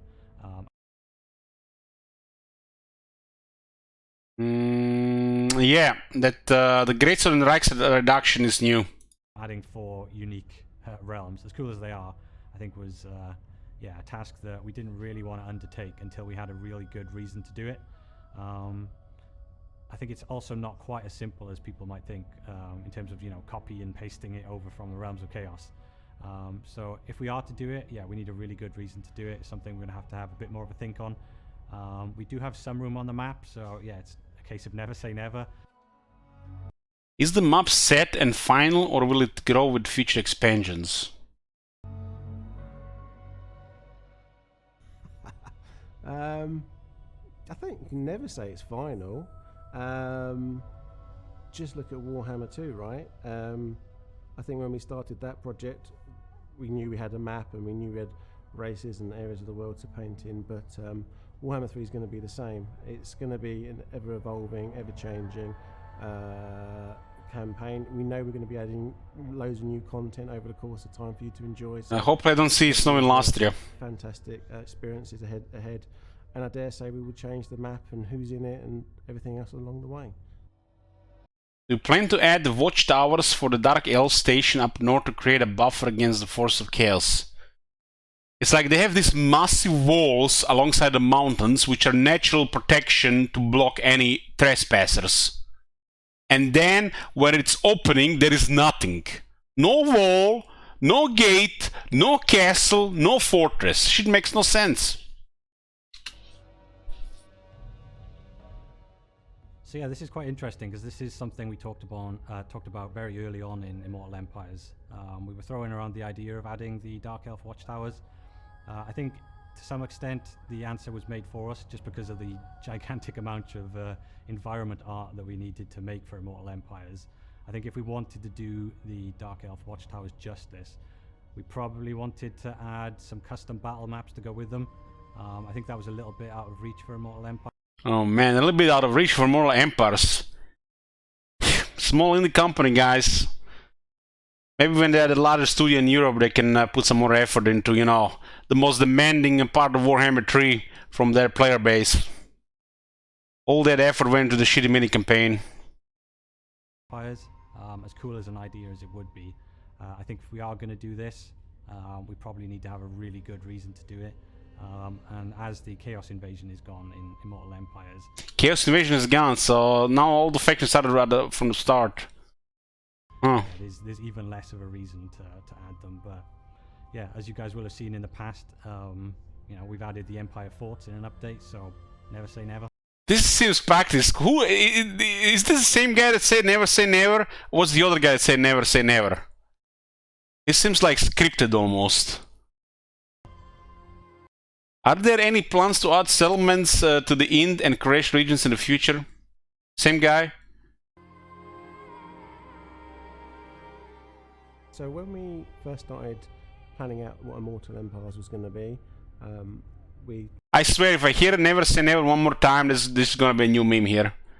Obviously went through all the different materials that Games Workshop had created over the years. We knew we were going to be adding Grand Cathay to the map, and we wanted to realise the world in its kind of entirety as best as possible. So obviously Grand Cathay has lands to the south, which, as you mentioned, are Ind and Koresh. Now they're going to be impassable territories for the foreseeable future. You know, dense jungle, and you know, we will see as time passes, but at the moment there's no plans to do anything else there. But there's plenty of other parts of the world to go and explore and enjoy. When utilizing a sea lane, is it possible to have an at-sea encounter during the transition? So actually our first iteration of the sea lane mechanic that we've added, we did have events during your transition. I think ultimately when we played it and we kind of boiled down the mechanic to, you know, what is the main reason that we're adding this? And I think based on, you know, past experiences as well, I think players... Who is asking these questions?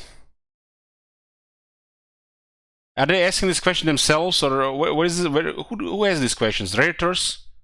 Ah, right, who else? When they want to go somewhere, they just tend to want to get there.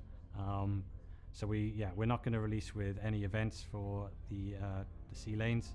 That doesn't mean we won't do in future. I think this is one of the key areas that we're looking for feedback on, mainly because it's a brand new mechanic in Immortal Empires. So yeah, definitely looking to see what players think of what we've got, and yeah, particularly, you know, how long they want the transition times to be, and yeah, if they're happy with the mechanic as it stands.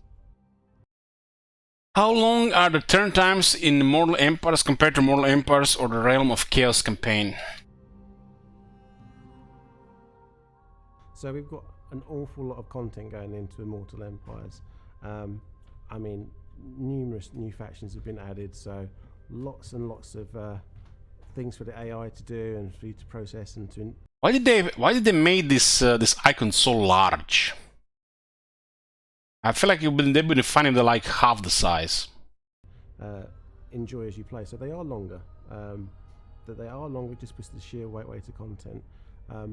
But you know, we are actively working on improving that, and we will be doing so throughout the course of the beta as well. Will older DLC lords and factions be updated with mechanics on pair with newer systems in Warhammer 3? Yeah, so I think it's important to stress that when we talk about reworks for Immortal Empires, we don't really mean a rework in the traditional sense that you would have experienced in the past, the likes of which Beastmen, for example, was our last major rework. For Immortal Empires, we've tried to do quite a lot of little reworks, mini reworks. Wolfric the Wanderer, World Walkers. Reinforcement range plus 30% Lord Army, attribute Siege Attacker, attribute causes Sphere Lord's Army.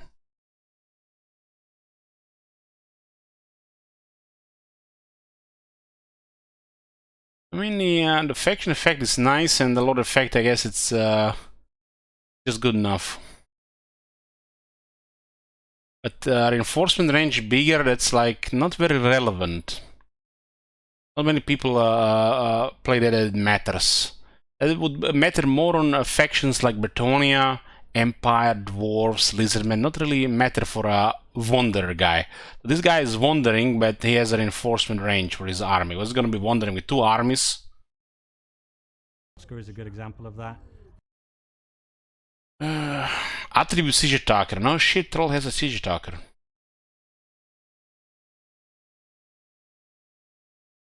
Oh my god. Control +1 in the local province. Get the fuck out of here, man. Like, what the shit?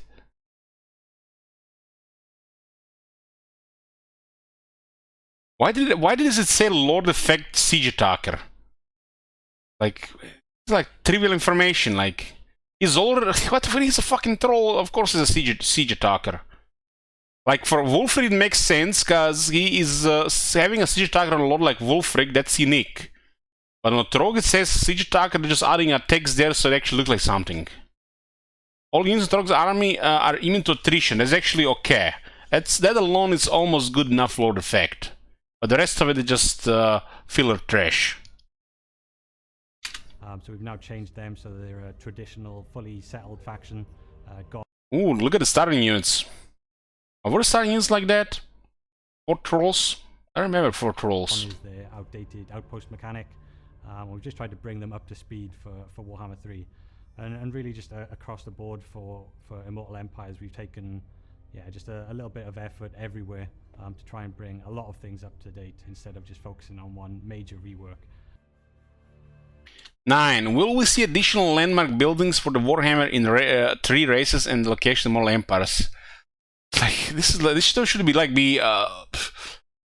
why is this even a question? This should be like, who doesn't like landmarks while conquering the world? Like all these nice, fine locations that you might enjoy in a long game. Like, I don't like this idea that devs see that people don't really finish their campaigns, play short campaigns, and then don't really put stuff for like this for the long game.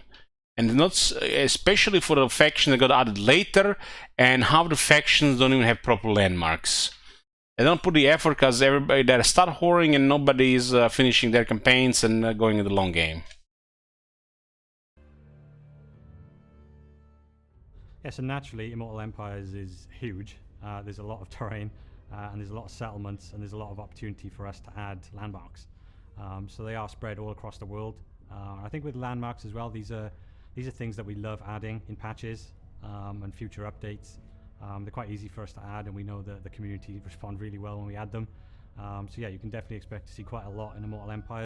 Well, hopefully when they add these landmarks, they're gonna work, and not need 3 updates to, work. and yeah, going forward we'll add more as well. Another interesting point on landmarks is that we spent quite a bit of work in Immortal Empires reworking the unique settlement system, mostly behind the scenes in the data, and this is one of the most hated systems for designers, so we've completely redone it, and this means going forward now we're much more capable of adding unique settlements, which is really cool. Now we can add them, you know, all the way from Nagaron to Sarnagran to the eastern coast of Cathay, so look forward to that in future. Will the Dwarves, Bretonnia, Wood Elves, Beastmen, and Norska ever get their own battle ambient music? Oh man, Dwarves should get some nice battle music. Like, how hard is to add soundtracks for this shit?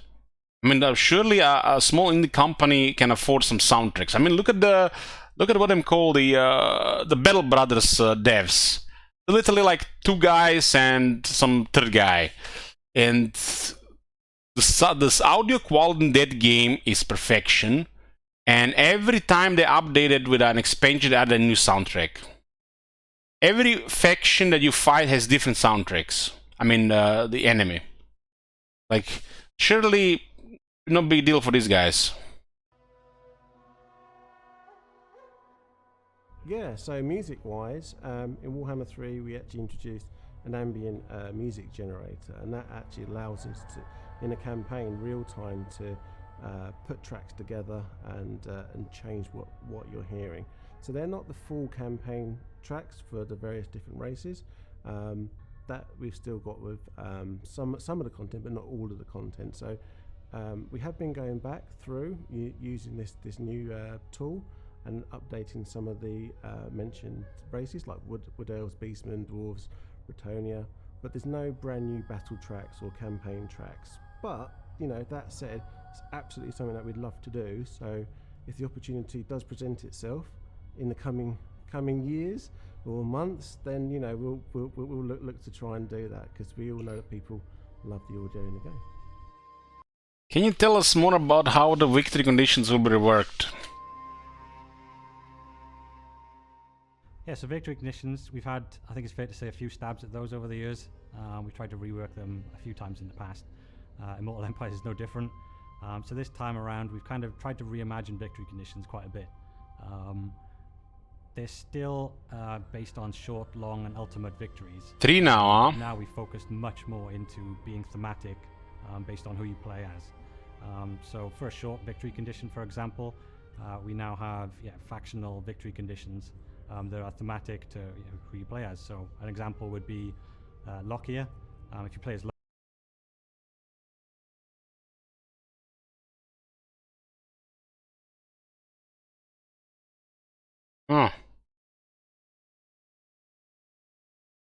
Lockyer now, then your factional victory condition, which is part of your short victory condition, is to go and capture the Cathayan ports along the east coast of Cathay. Then from there on out, you can kind of go on and advance towards your long victory condition. They added more UI colors. There's blue, green, and red. And there'll be also more, apparently. And that's where then you have racial victory conditions. So these are things that make sense for the race. You know, if I'm playing as Bretonnia, what does it make sense for the race of Bretonnia to try and work towards and aim for? And then from there, you can go on to achieve your ultimate victory, and that ties into the end games. So once your end game triggers, that's when you can work towards achieving your ultimate victory, which will be defeating the end game or just working around wherever the end game happens to be. Will the Karak 8 Peaks race conflict be improved in Immortal Empires? So actually from Immortal Empires and our telemetry and metrics, we can see that the AI actually were quite successful at taking 8 peaks. But that doesn't mean that we can't do more, and we have done more for Immortal Empires. So now, we've really focused in on the race for 8 peaks in Immortal Empires.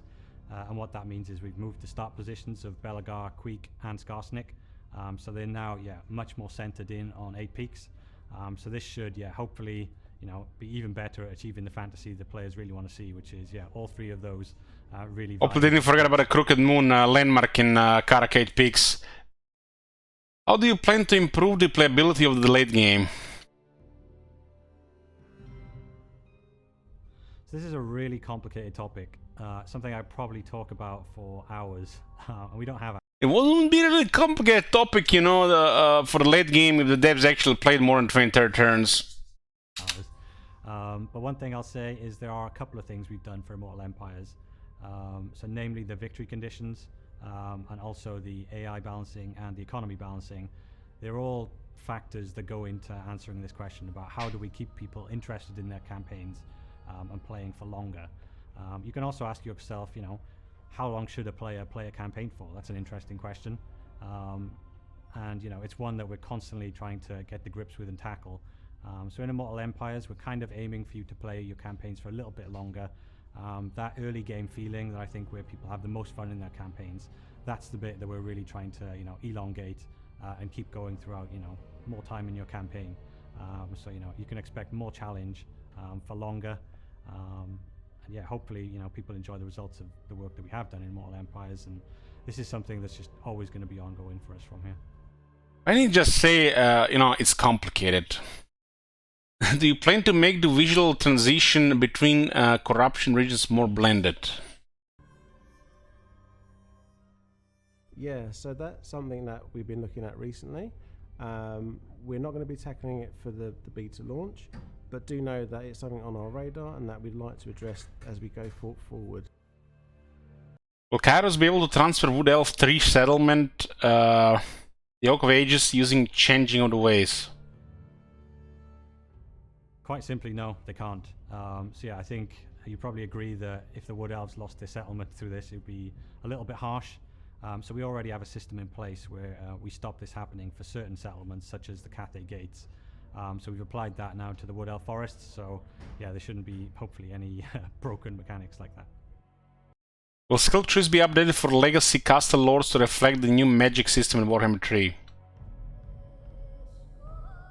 Rock Shaman, We huh? have a lot of skill trees in Immortal Empires, and when I say a lot, I mean a lot.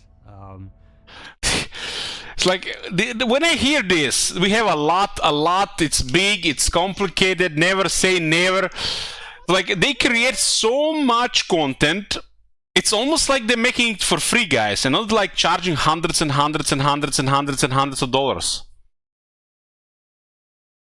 Right? It's like, the way they're saying some of these things, it's almost like they have no time, no budget, and we're getting this shit for free and not paying premium price for it. Anybody else getting this vibe? Hey, Alteron. So we tried our best to go over pretty much all skill trees and address some really like egregious examples of where things are outdated. That definitely doesn't mean we've covered every single skill tree. I think, you know, going forward, this is going to be something that yeah, we address not only in the beta, but also afterwards as well.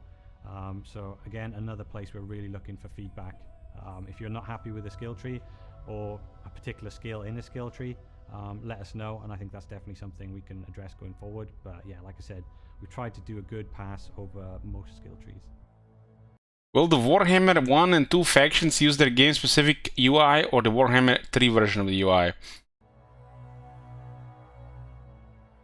UI-wise, we've gone with the direction that all factions will use the Warhammer 3 UI.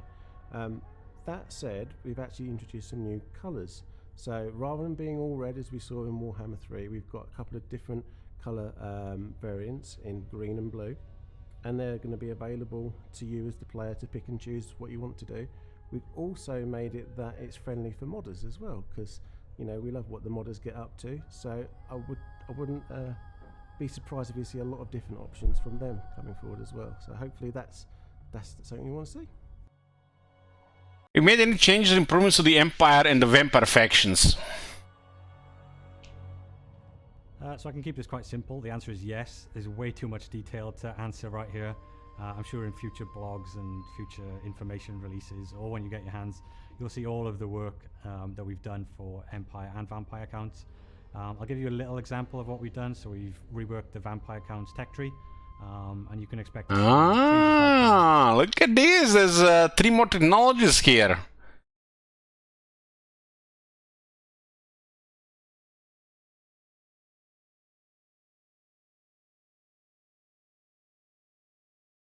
across not only the Empire and the Vampire counts, but you know, across most factions. There's been like a lick of paint for quite a few. The only difference I've seen there is the background. Is the background has been changed. So we've got. What is this question? Do you plan to add the relevant Warhammer 3 take and monster hunts to the Norska factions? So we've got no new monster hunts for Immortal Empires. These take quite a bit of time to develop, actually. So yeah, they weren't really high on our priority list for Immortal Empires. But as you will have seen in the past, for the Warhammer 2 monsters, we did eventually go back and add those to the book. So I've said this before, but never say never. Will Ricard get new monsters for his monster hunt mechanic? Yeah, definitely. That guy loves to go and you know, raid and pillage and get all the different creatures under his wing. So expect to see things like feral bears, ice bears, feral wyverns, saber tusks. I think a whole bunch of different stuff, basically content to do. Saber tusks.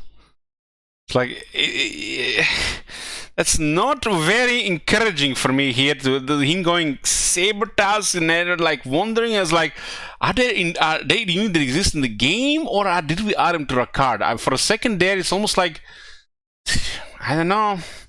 That's like worrying me.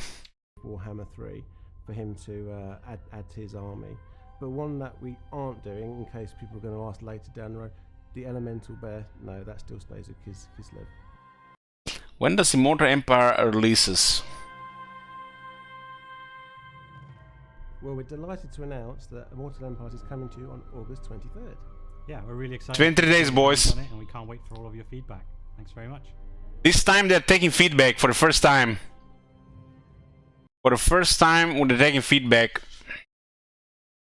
They are not releasing the game 1 month ahead now into early access like they did with the Warhammer 3 Realm of Chaos, and they're taking zero feedback. I guess they're gonna put early access to a beta, but it would be strange if beta was in early access. That would be like off, but I guess they have to throw a, give a, some kind of, I don't know, incentive to be a content creator for them.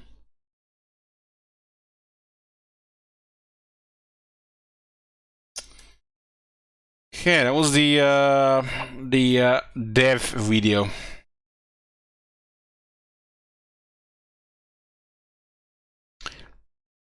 Total War Warhammer 3 introducing the Champions of Chaos.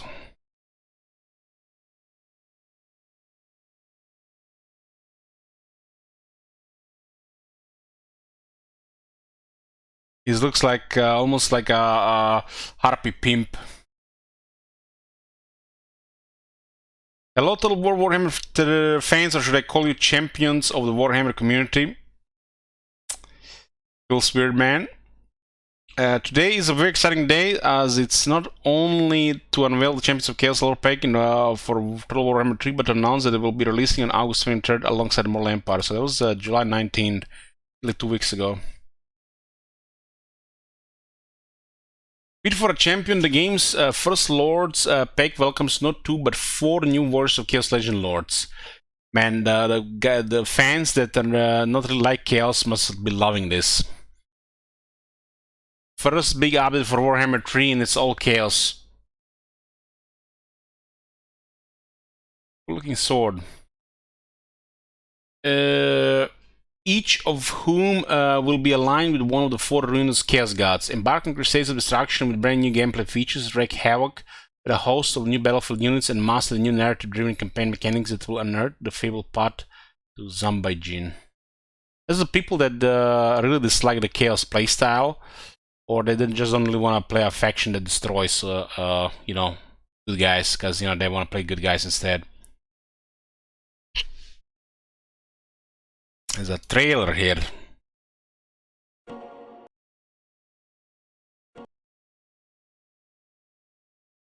Yeah.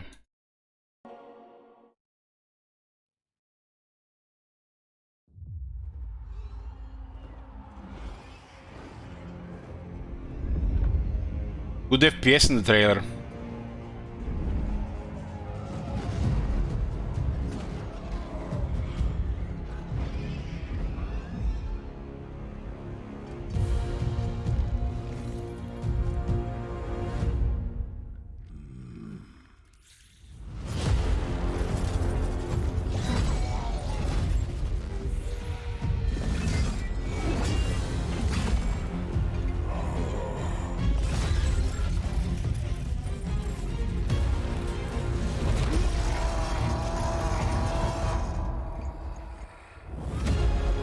That's a very evil face.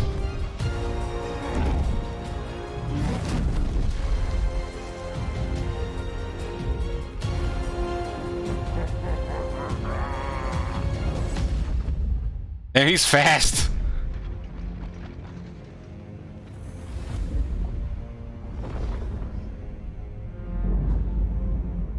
That's just short. I like his horns.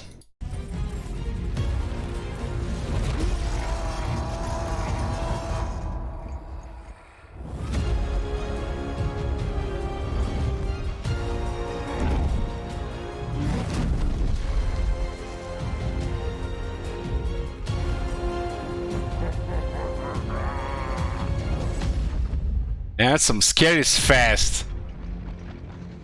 What's his tail? Two snakes? Like those tentacle-looking snakes?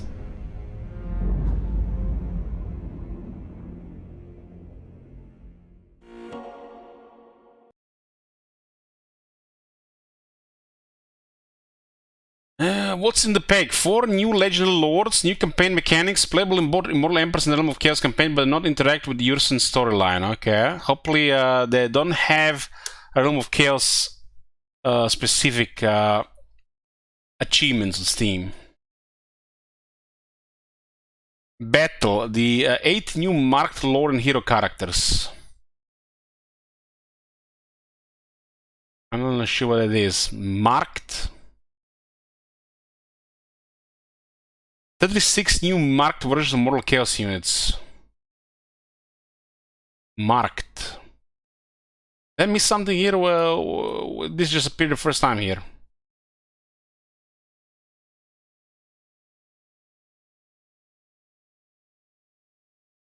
New Chaos Warshrine with 4 marked variants.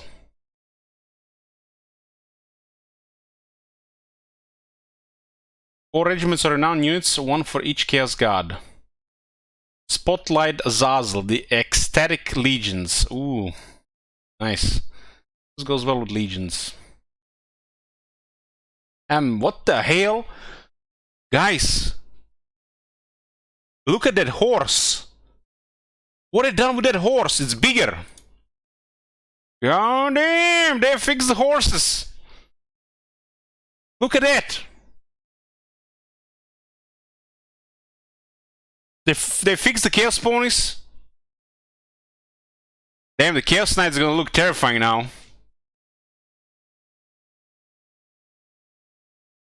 Like they should be.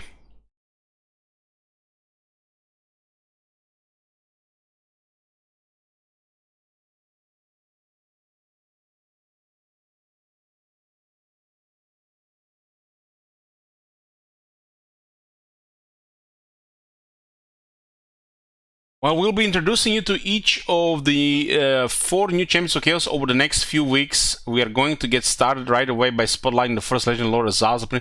What? We don't have information about all of them. Ah, right. The map only is shown Azazel and Festus. This means the other 2 have not been teased yet.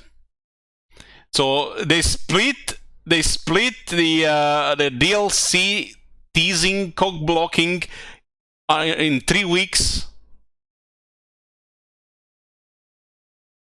Oh my god. So we don't even have the information about all of them. We just have 2 guys right now. I thought this shit was done.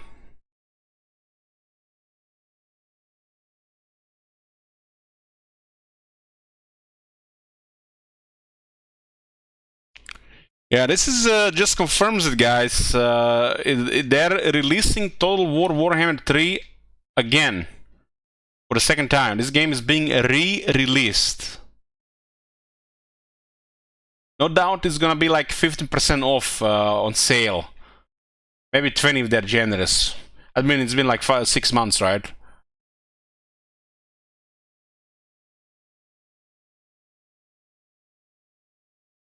Prince of Damnation.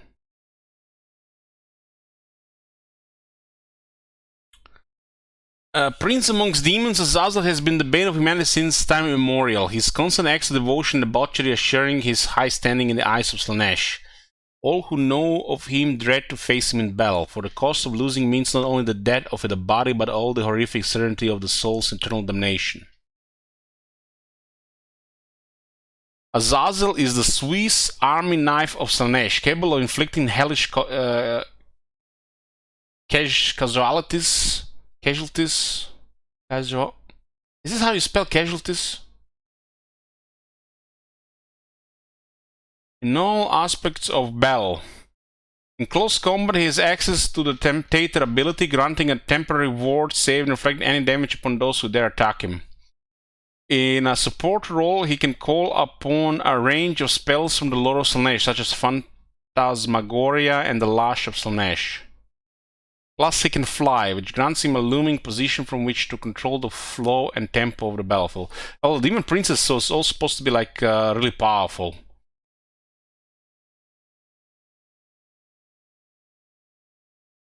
Plus, okay, he can fly. Faction effects. Diplomatic relations plus 80 with Empire, Kislev, Cathay, and Bretonia. Vassals gain immune to psychology and spread corruption. Can seduce units. Applies and benefits from seductive influence and gifts of Slaanesh. Plus 80 relations with the Empire, Kislev, Cathay, and Bretonia. 80, huh? So he has even more than the seducers of Slaanesh, but they target specific factions.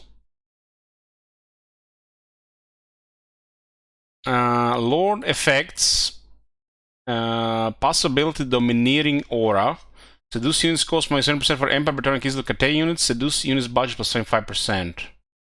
I mean, this is like, it looks good, but nothing really is that special. I guess it's, it just look fine. Bigger budget and seduction is always good. Don't know what this domineering aura is. Why they say, you know, Lord effect like something like Siege Attacker or Fear or Terror or domineering aura without saying what it is. Like, there's so many lords in the game that have abilities, but they don't say on their Lord effect.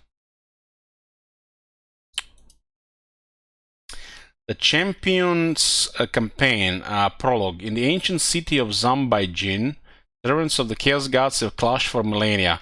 The souls of those who fall in these vicious conflicts are sealed within the altar battle itself, which stands at the heart of the fallen city. This picture.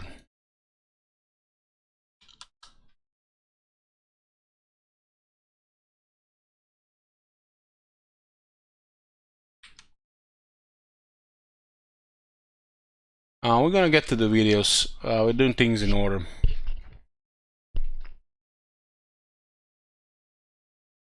Ursun Roar has shaken the world and the altar seal has become fragile. The correct ritual will have the power to shatter it completely, leaving the myriad warrior souls of bygone eras ripe for the claiming. However, Zambaijin is not an easy place to reach even for a champion of chaos. Your champion must forge their path to Zambaijin by forcing open the steel healing scars in the world created by Ursun's Roar. Only then will you be able to find the altar of battle and claim the souls for your patron god.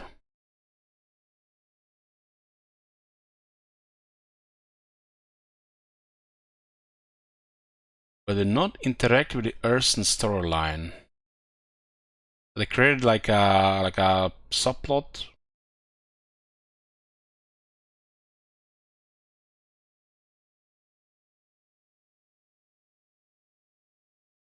Will you take up the mantle of a champion of chaos, then slay your enemies, collect their souls, make your way to the ancient city of Zambaijin and perform the ritual. When the altar of souls is within your grasp, you will change the balance of power between the chaos gods forever. Yeah.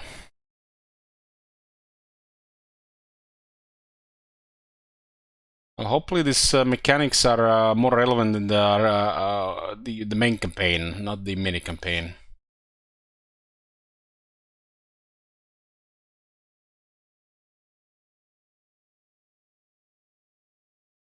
Gifts of Chaos Undivided. So this thing is getting unlocked with souls. This is a soul resource. Casualty replenishment rate plus 10% for Chaos Marauder units. Huh. This they got 8 attack buff here.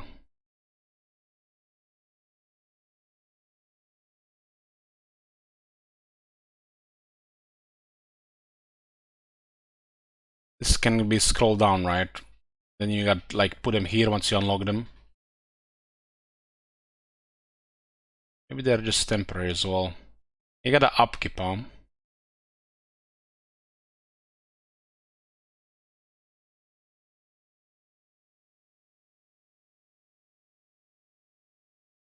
This maybe might require additional objective.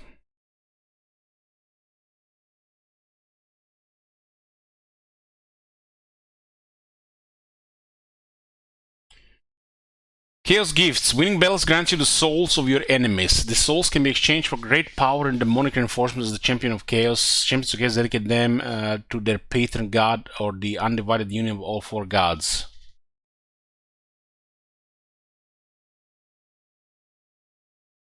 Dark Fortresses and Vassals. Occupying a special Dark Fortress region most often found in the Chaos Wastes and the Norscan homelands enables the Champion of Chaos to construct a powerful stronghold. By occupying a Dark Fortress in the Norscan homeland capital, you will gain the respective Norscan faction as an eternal vassal for as long as you control their homeland.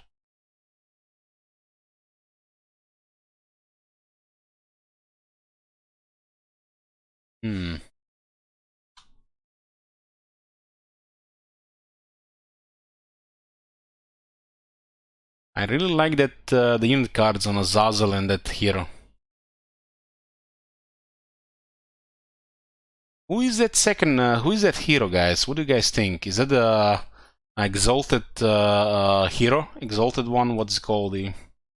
The Emperor Captain Glorified?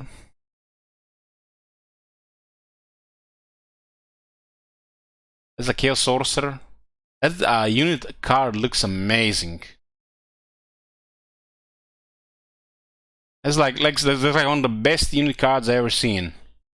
They stepped up their game there. But it really feels weird to see those Warhammer 1 unit cards mixed with these guys from Warhammer 3.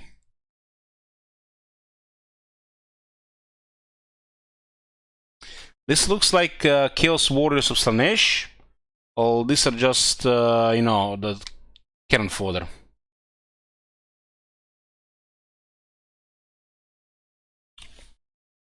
And they don't really fit with the rest of it here, right?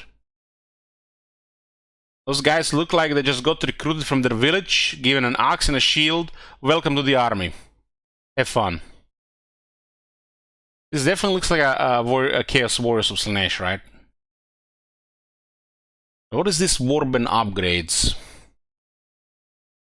It looks like units now ascend to a higher tier. So Chaos Marauders upgrade to Marauders Slaanesh. We upgrade them with Favor.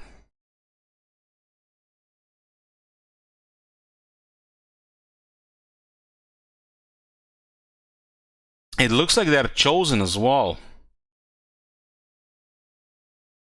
This looks like something.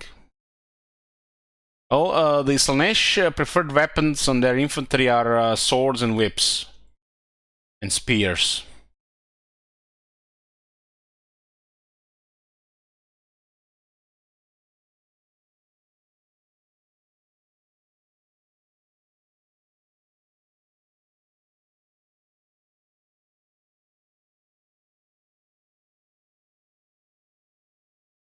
And the basic Marauders have such bad stats, man. Holy shit, those stats are so bad.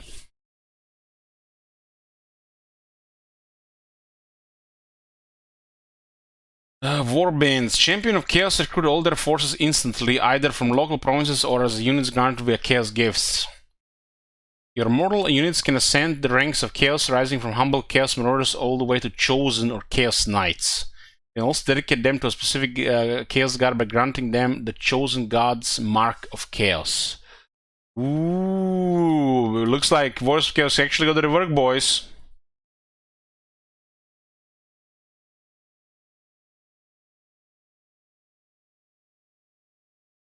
Wounds of Chaos and Marks of Chaos.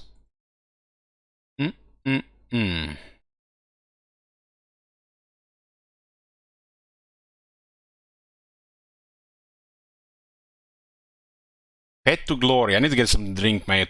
My mouth is getting dry here. Let's make a break here, boys. I'll see you when I get back. We're back. We're back, boys. Where were we? Head to glory. Champions of Chaos can spend souls on their Chaos Lords and Chaos Sorcerer Lords in order to promote them to Demon Princes. Okay. So they're gonna go above the regulars. I wanted to have the Chaos Lords become enough powerful. They're actually very strong, and the only way they can get a stronger version, it's in campaign, it's via upgrade, because multiple exist. Your heroes and lords can also dedicate themselves to one of the 4 Chaos Gods, marking themselves and gaining new strengths from their new alignment.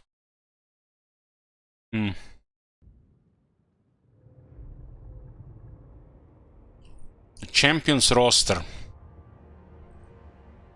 Also coming with the Champions of Chaos Lords pack is a new unit lineup. These new unique units will be available to the Warriors of Chaos and relevant Chaos God factions in both the campaign and Castle battles. While a small contingent will also be available to the Demon Prince during his campaign. Custom battles, the 4 champions themselves will join in fighting alongside the Warriors of Chaos and their patron god's forces. New and unique units. Here is a quick look at the units joining the roster, including a large number of units already available in Warhammer 3. Marked Lords.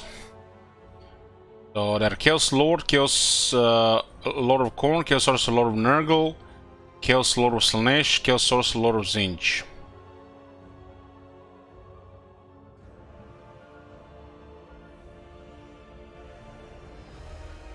Chaos War Shrine. Undivided, Version of Khorne, Version of Nurgle, Version of Slaanesh, Version of Tzeentch.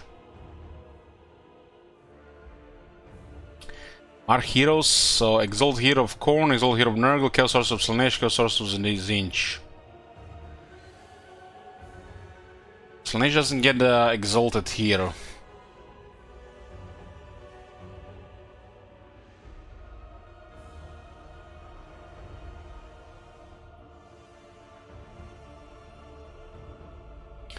Chaos Marauders of Khorne, Chaos Marauders of Khorne dual weapons, Marauders of Nurgle great weapons, Marauders of Slaanesh, Hell Scourges. But Slaanesh already has Marauders of Slaanesh, Hell Scourges.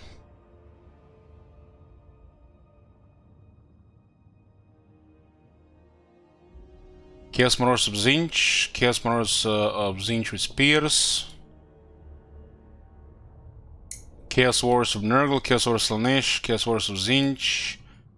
Chosen of Khorne dual weapons, Chosen Nurgle great weapons. I'm expecting this one to look awesome. Chosen of Slaanesh and the ones with Hell Scourges. Chosen of Tzeentch with halberds. Forsaken of Khorne, Forsaken of Slaanesh.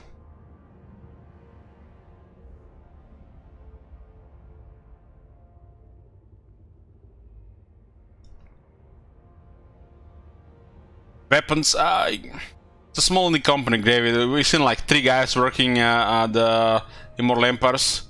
We've seen the grey guy, the young guy, and the guy in the background testing the shit they do. So, a very small team.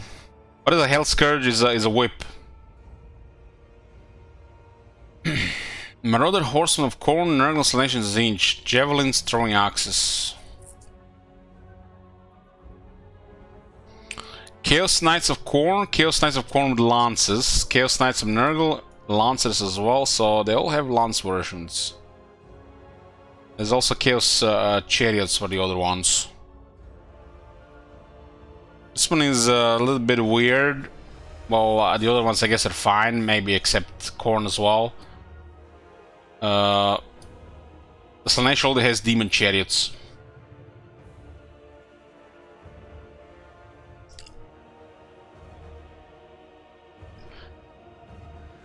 The Tzeentch already has the regular Chaos Knights in the game.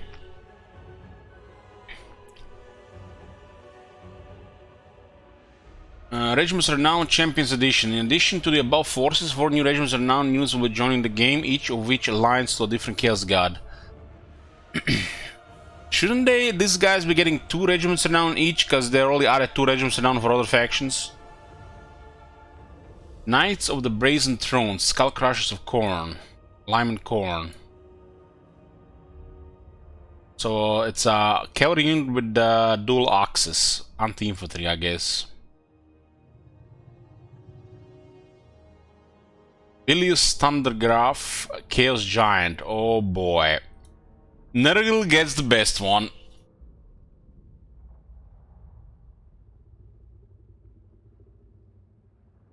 At least Nurgle has access to a big heal.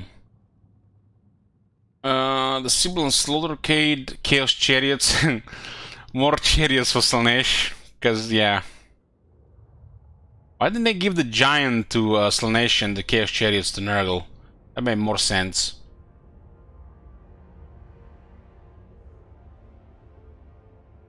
The Severed Claw, Aspiring Champions, Alignment Zinch. They got halberds. Old World Update, Warriors of Chaos. Finally, an Old World update for the Warriors of Chaos will be free to all owners of Chaos Warriors Race Pack original release alongside Total War Warhammer in 2015. What? Warhammer was released in 2016. This update significantly overhauls how the race plays, gifting them with a brand new gameplay mechanics, Veil of the Champions of Chaos. Above, Chaos gives Dark Force a Warband's Pet of Glory.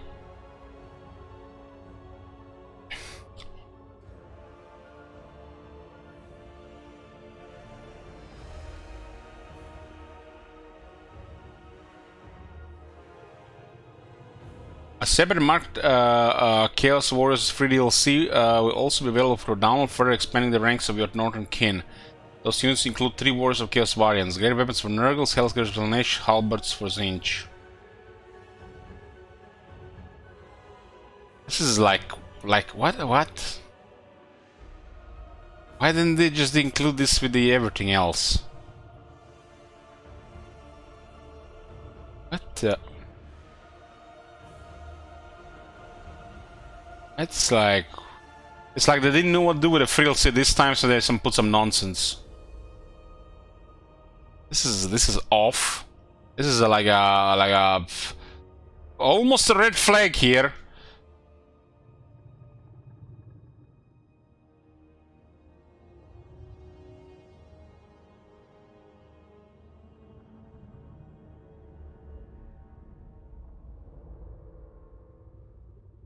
This is weird.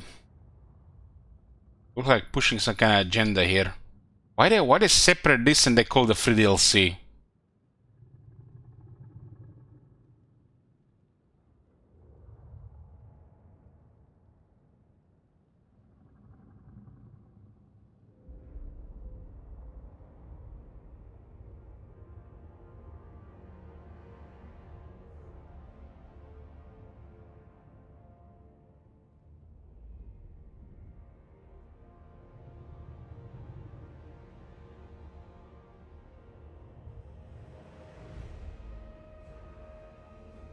I don't know, this feels weird. This is like the weirdest shit they've done with the free DLC.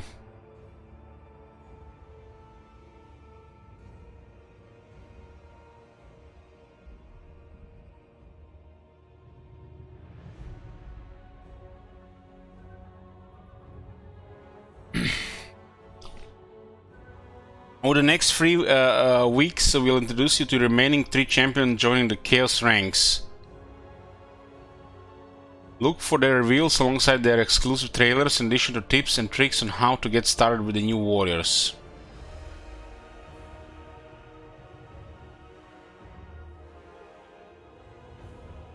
That was on July 22.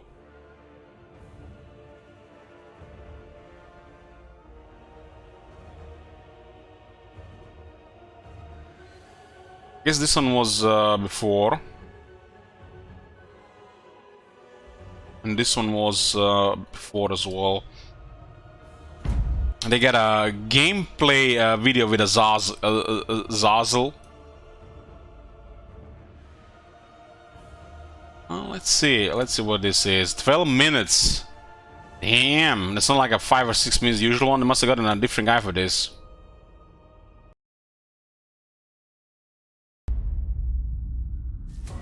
It's said that Azazel's beauty is second only to that of Slanesh. I'm gonna be honest, if that's what counts as beautiful in the demon world, I'm sticking with Ogres. Gorgeous. Prowling the mortal plane, Azazel's What the fuck is talking about? Azazel is beautiful. Barbarians of the steppes, though his appearance is a portent most dire. The other three powers would be wise to take heed, for the day of the ecstatic legions is nigh. We're on turn 1. How original! And already Azazel's got himself in a spot of bother. We're quite literally painted into a corner. Grand Cafe and its fancy fence. He starts next to the wall. Vying for a brawl to the west, pointy, impassable mountains to the east, and proof of flat earth theory to the north. These obstacles and more will need to be swept aside if we mean to discover the location of Zambaijin, the Lost City, and claim the Altar of Battle before our rival Chaos Champions. But to achieve such a feat, we'll first need to create a network of rifts to reveal the way. Sadly, the godbear Urson has been rescued by his fanatical followers, and so we'll need to open our rifts the old-fashioned way, with copious amounts of suffering.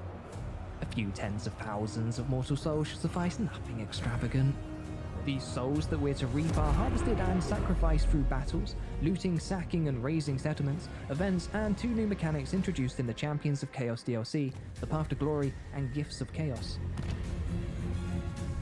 Hold on. And 2 new mechanics introduced in the Champions of Chaos DLC.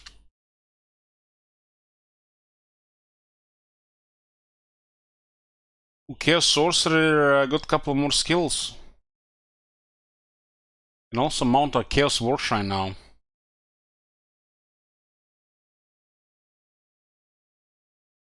Maybe they fixed the Orc Shamans too.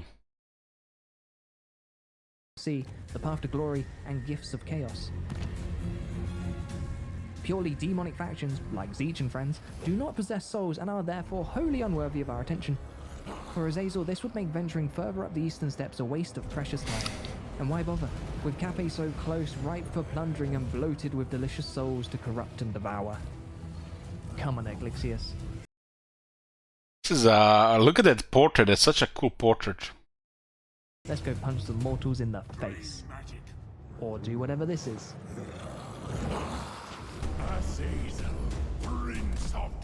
This shouldn't take any fancy tactics, but Azazel's got both speed and aerial superiority. Damn, I love the look of the Chaos Wars Slanesh. Those helmets are awesome.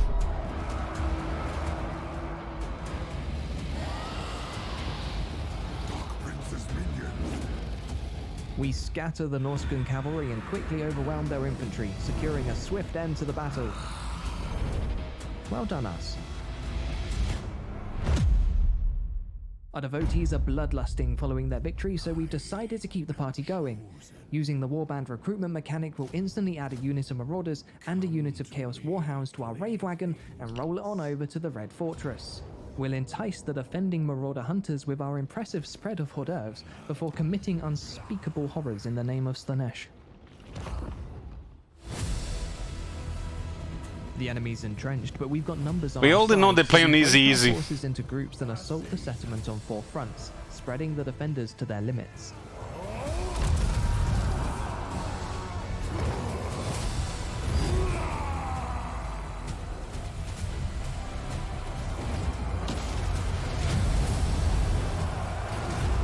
Our cavalry and warhounds are pinned by a unit of spearmen, but our numbers are prevailing. One final push should break the Norscan spirits.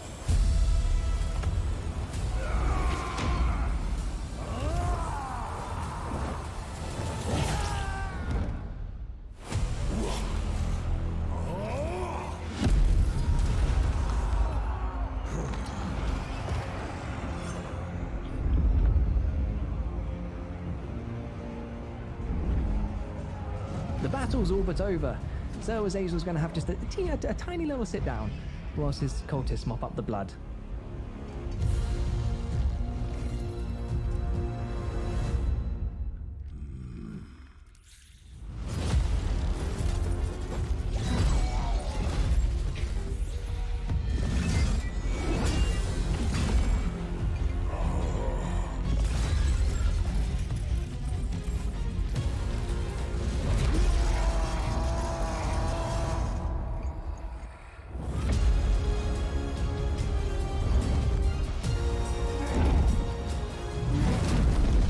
What the fuck can a warrior, Chaos Warrior do against Demon Prince?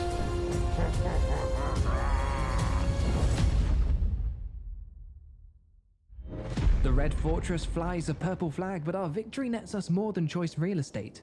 The Norskans are an impressionable lot, and we've only gone and occupied the Kuj Norskan homeland, vassalizing them in doing so. We'll put our unpaid employees to work in due course, but the Red Fortress holds another secret to first explore. This UI element signifies a dark fortress, which are a semi-rare type of settlement dotted around the world map. As our task is to spread misery and reap souls, taking us far and wide, we'll have little need for a sprawling empire. Sporadic bases from which to launch our insidious incursions will be more than sufficient. Dark fortresses, which are typically faction capitals, offer unique building chains and are amongst the most defensible of all settlements. Now we have a place to hang our demonic hat and a few souls in the bank, we can evoke the gifts of chaos. This dark compass offers 7 ruinous slots in which boons can be activated in exchange for a sacrifice of souls. Additional slots are unlocked in the technology tree, whilst more gifts are earned after a specific number of souls have been sacrificed. These boons have the potential to grant game-changing benefits, so we'll be liberal with our spending. To solidify... What was that? Minus 10? Control minus 10 all provinces, income from all buildings plus 35%. Ah.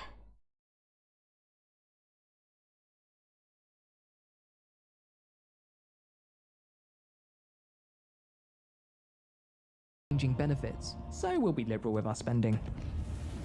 To solidify our influence in the Red Waste, we'll turn our gaze to Dragon's Crossroad. And by gaze, I of course mean the aforementioned raid wagon. They will see beauty. Cathay's defenders are trampled against our ecstatic legions, and the Red Wastes are ours. We gift Dragon's Crossroad to our Norskan friends and set the exploit vassals commandment, because we're really good friends. Speaking of good friends, Azazel's been impressed with some of our marauders and envisions a bright future for them as disgusting fleshy monsters. Using the Warband Upgrades mechanic will give this unit What is this one here? The first one is Chaos Undivided.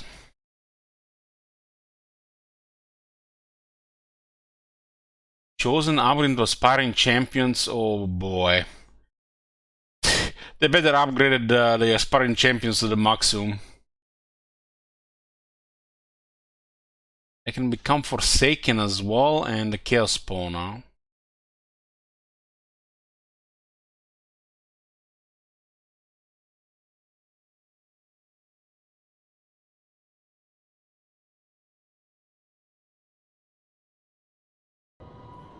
Using the Warband Upgrades mechanic will give this unit a makeover and bestow upon these cheeky lads the Nesh's The unit cards look better than before. We've established a foothold in the Red Wastes, employed the locals, and are ready to expand our sphere of influence into Grand Cafe. They may not want what we're selling, but the promise of all those souls is too tempting a proposition to ignore, so we gather our depraved disciples and heed the call of wholesome adventure.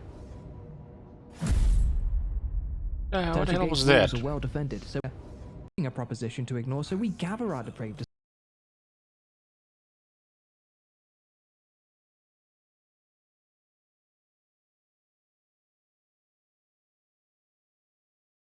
There's 2 buttons here. Disciples and heed the call of wholesome adventure. Turtle Gate's walls are well defended, so we split our offensive into 3 fronts. 2 groups for the walls, and 1 to charge through the city, capturing points. So many creatures, so few. Our frontal assault takes casualties, but we're soon behind the walls.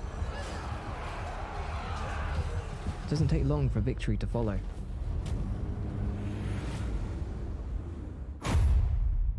Alright folks, we're in. We've got a second army brewing in the Red Fortress and a grand new world to destroy. Smells like we're ripe for a montage, if you ask me. Once my sword is drawn, it must taste blood. Morse told me to listen, so talk.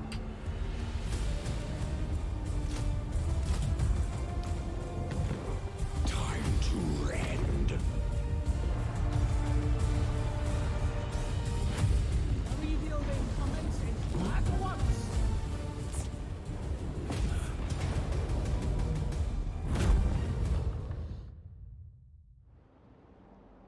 Oh, I do enjoy a good montage. We've reaped a decent amount of souls, but we're still a way off from our goal. Miao Ying and her northern provinces are next on our to terrorize list, but before we ride off into the sunset, there's some merits to dish out. Aglixius has performed excellently in our violent conquest so far. He's displaying a keen willingness to learn, a strong aptitude for mortal murdering, and is an all-round team player.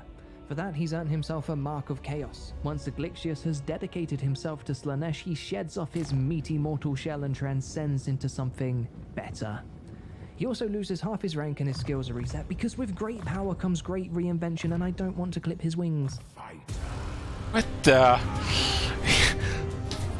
What is this skill clicking?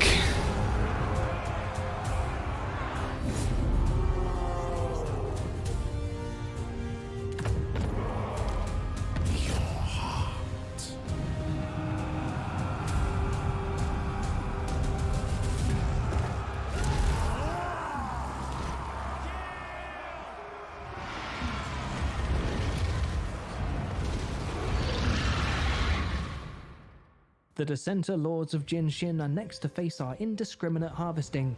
Sucks to be them.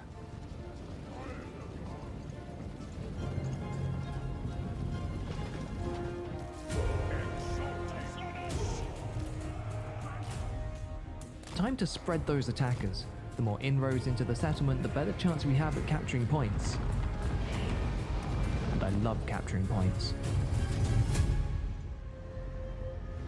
The bulk of our attacks taking on the west of the city, whilst our cavalry will charge up the middle. The east is left to a smaller, but no less capable force. Enemy reinforcements could... The way the camera moves is almost like I'm drunk. In for a It's like a leg to it.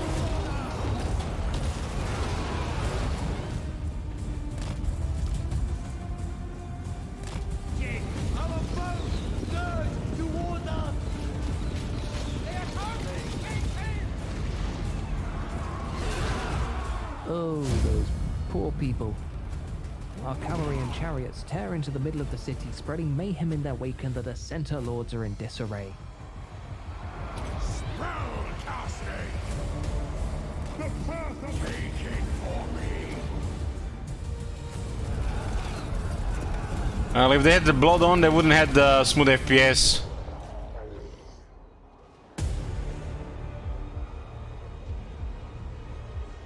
Azazel, Prince of Damnation.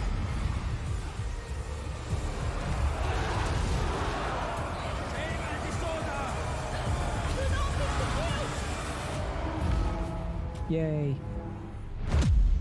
With 10,000 souls harvested and many of them sacrificed in the name of Slaanesh, we begin to see the fruits of our labor manifest. The first rifts have opened, giving us further tactical advantage over our enemies and offering a shortcut to distant lands. But we'll need more souls to open additional rifts.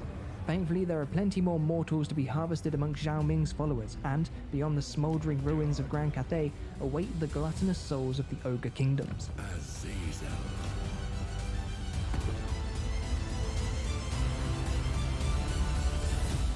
No rest for the depraved, though for Azazel, spreading Slaanesh's influence is the height of delight. He would rather savor the sweet screams of his victims, but alas, time is of the essence. And only one champion of chaos can win the race to Zanbaijin.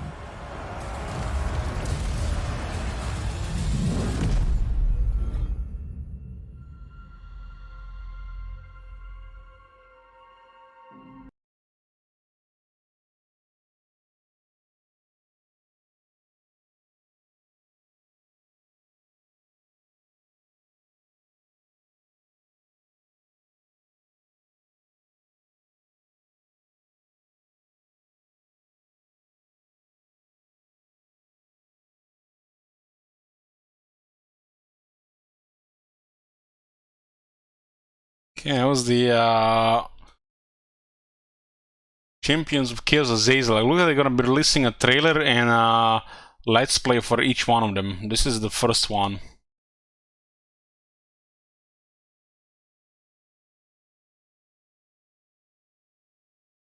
What's next? Total War Warhammer 3 Immortal Empires race updates.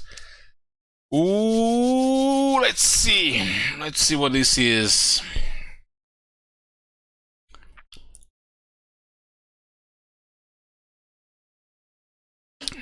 That was nearly 10 days ago. Welcome back, Total War Warhammer fans, Mambo Jumbo, Jibber Jabber. Closer look at the most significant race updates you'll experience come this August when the Immortal Empires beta finally arrives, specifically to the Vampire Councilism, Dark Elves and Norska.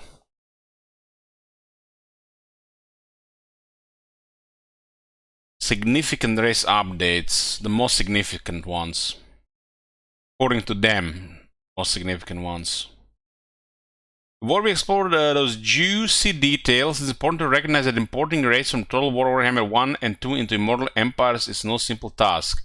It's far more complex than a simple copy and paste from game to game. Warhammer 3 introduced significant updates to the series in the form of new mechanics, overhauled game system, and a host of new foes face, meaning that many races require substantial adaptations to survive in a fresh new world of war and politics. As such, while these updates won't be quite to the scale as what you will see with the Warriors of Chaos, they will nonetheless evolve their playstyles in important and meaningful ways.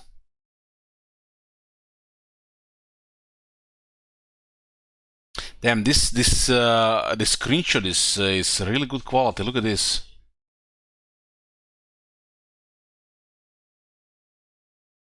Hopefully they didn't put that too much time on this picture. I don't think I've seen this one before. It's old. Isn't that from the trailer when the zombie grabs the flying horse?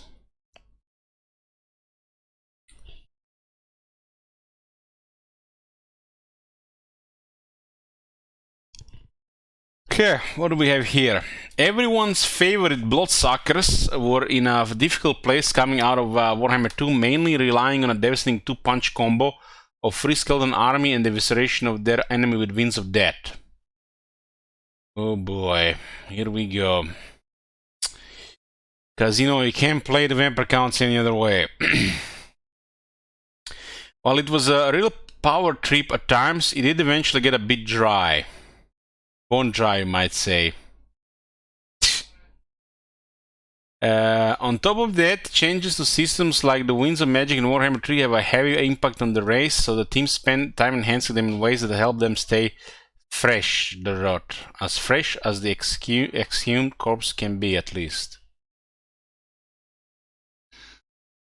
So the headline, free skeletons are gone. You'll still have ways to make them grave dirt cheap, but not to the same extent as before. We know this is a big change, one that might disappoint some people, but it is only distorted the Vampire Counts gameplay too much. It made much of the roster obsolete, particularly in conjunction with the reduced supply line penalties in Warhammer 3. It's like, am I the only person that played this faction differently? Like, what the fuck?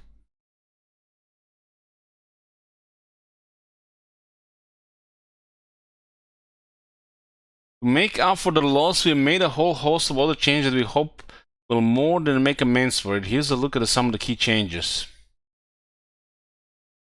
Across the board, balance changes to the roster. Leadership increases to most units. Okay, that's very good. Adjustments to ethereal units and the ability to recruit Mongols in a campaign if you own the Vampire Coast DLC. Mongols, huh? Sure. Chemiburs and Creep Ghouls. Improvements to raise dead pools, which now offer better units by default and scale up with empiric corruption, making them less reliant to battle sites. Okay. A reshuffle of recruitment buildings with many units now available earlier and more easily. Revamp tech trees, skill trees, and the bloodline effects to give the race access to powerful new effects such as increased healing caps and extra winds of magic. Increased healing caps? God damn! That's like what I want to hear. Increased healing caps. So we can play them even better.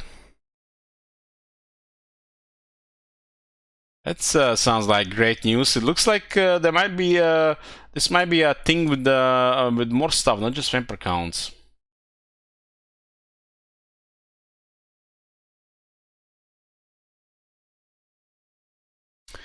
As for individual lords, we already highlighted some of the changes coming to the undead power couple, Vlad and Isabella von Carson in a dedicated faction blog, but don't worry, Manfred and the Necromancer lords will have their time in the moon too.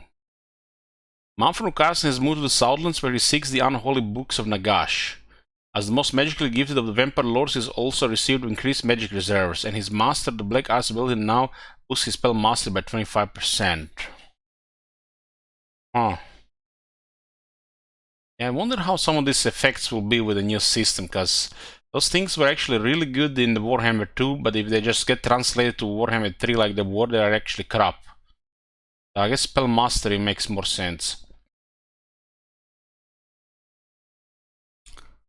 To complement his new starting position in the Haunted Forest, Helman Gors now starts the campaign mounted on his corpse card and can acquire skills that enhance his aura abilities, granting powerful faction-wide buffs to zombies.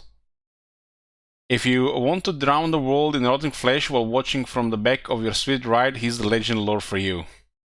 Well, we always wanted super zombies for Gors, but they never really delivered. Maybe we get super zombies that are actually, you know, usable. Not to be outdone by this young upstart, Kemmler has also upped his game. His best bard Krell will now be a permanent summon by default, while Kemmler's skill tree serves to supercharge Krell's combat stats. Man, Kemmler is all the crazy and they buffed him again. Like, what the hell?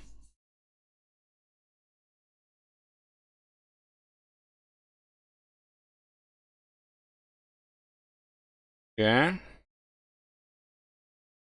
This sounds like some good stuff here. Definitely some good stuff.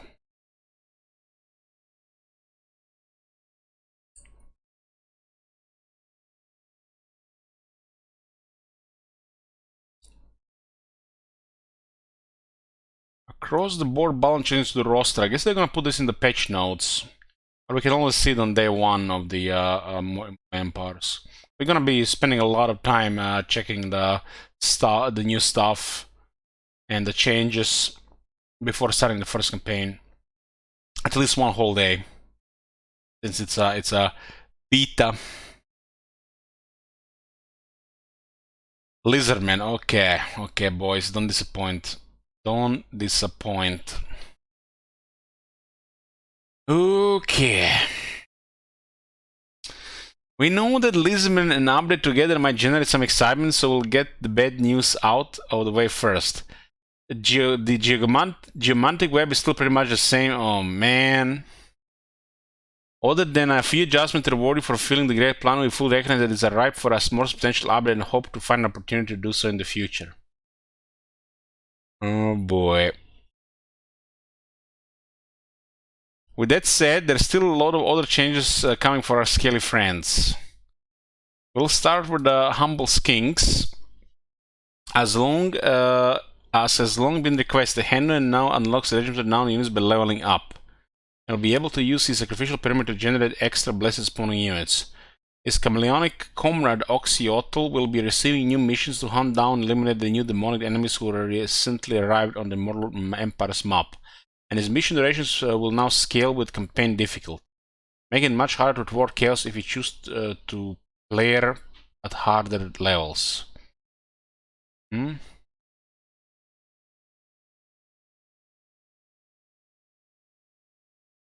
Stalwart Saurus will also benefit from changes that help them take on demonic hordes in battle. Their innate primal instincts ability kicks in earlier, granting them greater bonuses and no longer triggering their rampage. So basically Saurus got buffed. Both Saurus characters also get revamped lore and faction effects to account for this in addition to helping them develop their own playstyles. Krogar will focus on creating a coterie of Elite Saurus characters with major buffs for Old Bloods and Scar veterans, while Gorok will enjoy new effects that lean into his defensive nature. While his unique right no longer makes Saurus unbreakable, it now grants them barrier as well as immunity to hostile weapon effects like poison, a perfect boon for taking on a certain pestilential rodent. Barrier for Lizardman, this makes sense. The geomantic web could have been a barrier for Lizardman as well.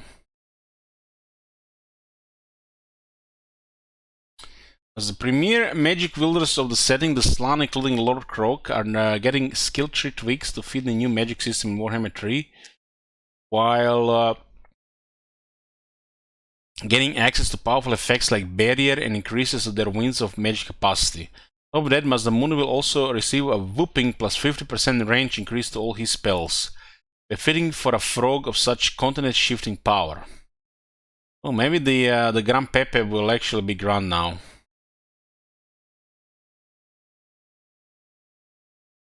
Befitting for a frog of such continent-shifting power. Yet to be seen.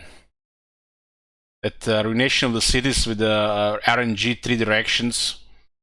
Oh man, his skill tree that could have like 9 directions. Finally, Nakai will enjoy a variety of balance changes, including tech tree updates to boost his economy. They remembered that his economy doesn't exist, nice. As well as new and improved benefits upon constructing temples to the old ones. He's also a benefit from some of the fundamental improvements to diplomacy that were introduced in Warhammer 3, notably improving how the AI interacts with vassal factions. Oh my god. Hey, Jonicus. That shit? Holy shit. What the hell? Dark Elves. Next, let's turn to the Druki, who in addition to being in a prime position to benefit from the new sea lanes, have seen big changes to their slaves mechanic. Previously, this was a feature that resulted in insane late-game economic performance with relatively little interaction from the player. Huh. You want to balance the late game, huh? In Warhammer 3, slaves are now considered a faction-level resource rather than something you stow in a province. Slaves can now be spent at numerous buildings that generate income, or invested in 3 powerful slave dictates to benefit a specific province. So they revoked the slave mechanics. Well, could be for the better.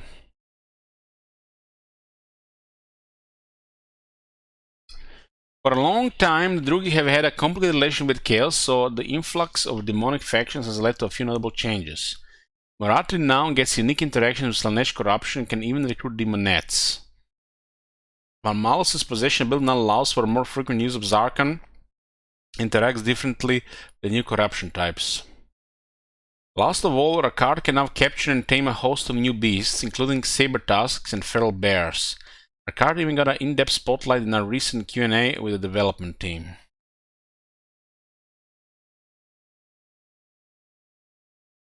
Norska. Let's talk cold, angry, and primed to raid. Norska had a somewhat tumultuous entry into the series with their unique ability to construct outposts instead of regular settlements, built on the foundation of the climate-locked occupations of Warhammer 1. This design did not make a graceful transition to Warhammer 2, where it was originally designed to grant them unparalleled flexibility. It instead became their greatest weakness. So if you take one thing home when you're done raiding the shores, it is the fact that Norsk is now a regular occupation faction. Okay, nice. With access to their complete building tree anywhere in the world. Does this mean you can keep stacking the upkeep production to make armies really cheap and get a ridiculous amount of armies?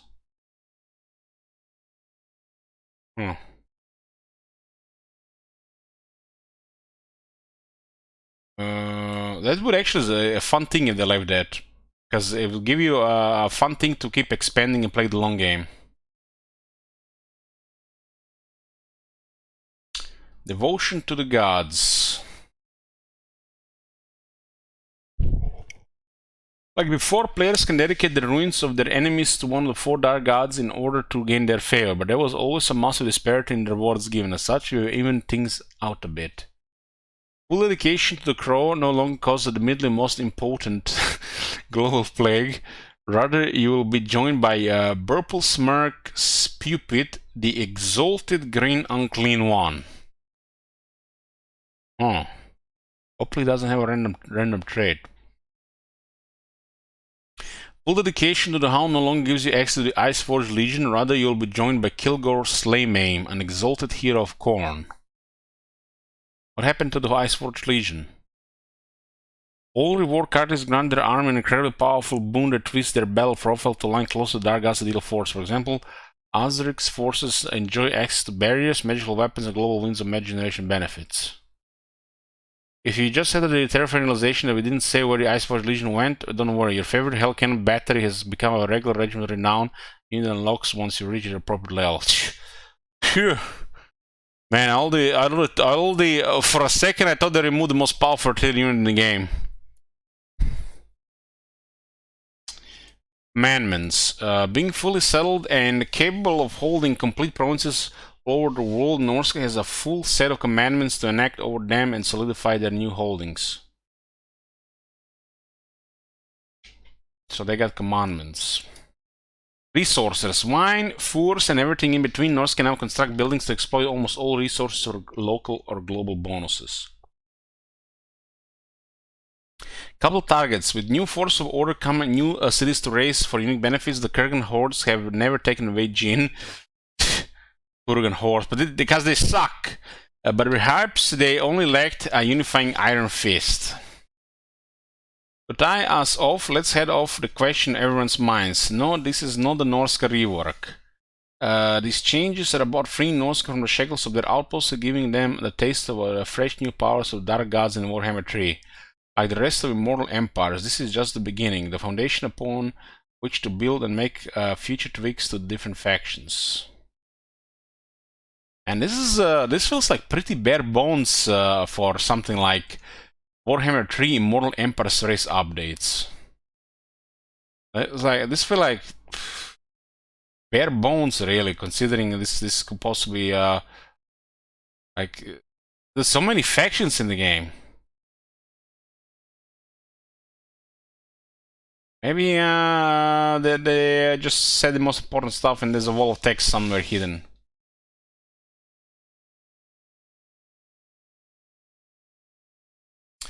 What is next? Festus. Let's see the trailer first.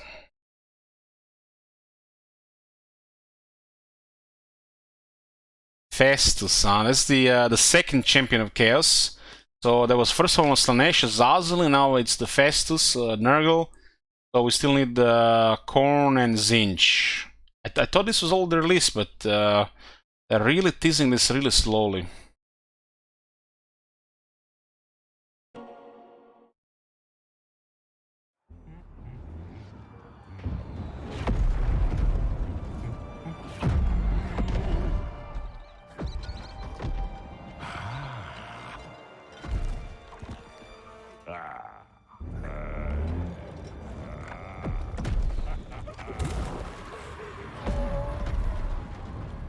Kinda reminds me of that guy from the Legion.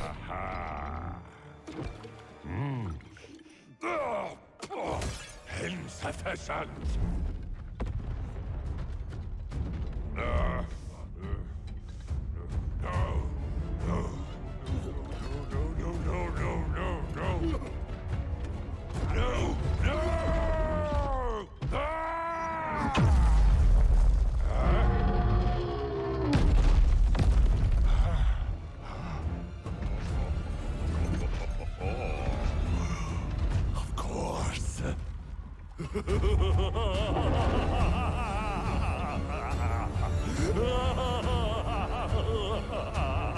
The ingredient was life, and it has so willingly come.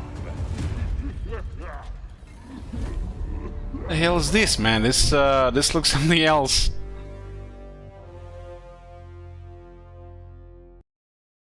Looks like a cool character. Getting almost like an ogre vibe out of him, but it's something else.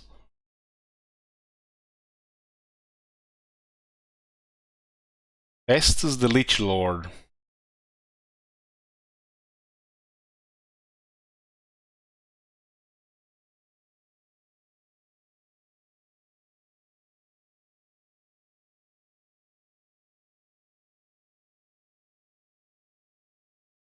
Release this, and then they release the play, the Let's Play. So this is the second champion of Chaos. Dr. Festus is the ranged devotee of Nurgle who pledged a lifetime of service to the plague god in return for his forbidden knowledge. He goes to war with few intentions beyond furthering his revolting studies of sickness, ailments, and plagues. It is a far better fate to die on the battlefield than to be captured for the doctor's experiments.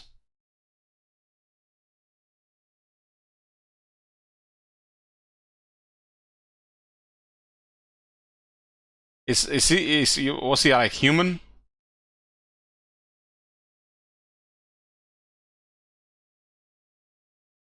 On the battlefield, long forgetting the Hippocratic oath he so vehemently preached as a mortal, Festus can be found concocting a variety of horrific potions and unleashing Lord of Nurgle spells, both of which allow him to manipulate the battlefield in insidious ways. While his Healing Lick's ability replenishes the hit points of his own combatants, the Harbinger of Pestilence ability instead deals damage to enemy combatants.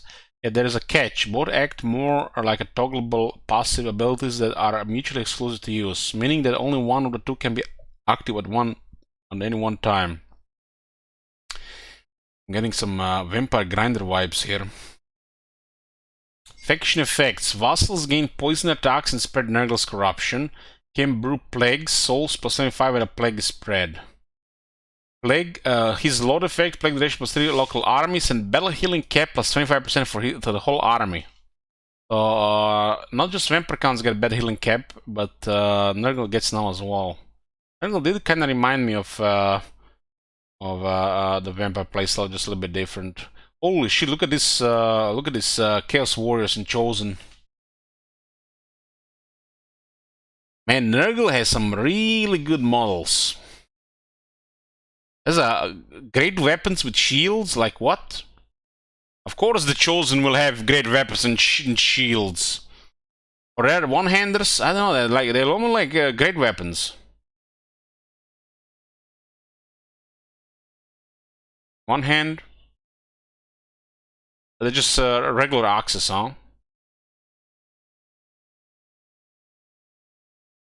Regular Chosen.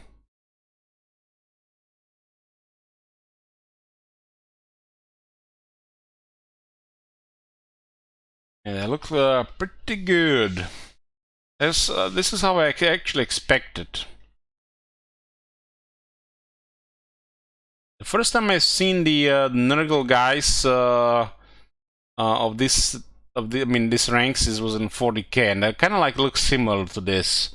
I mean it's 40k is different, right? I kind of imagine them to look like this.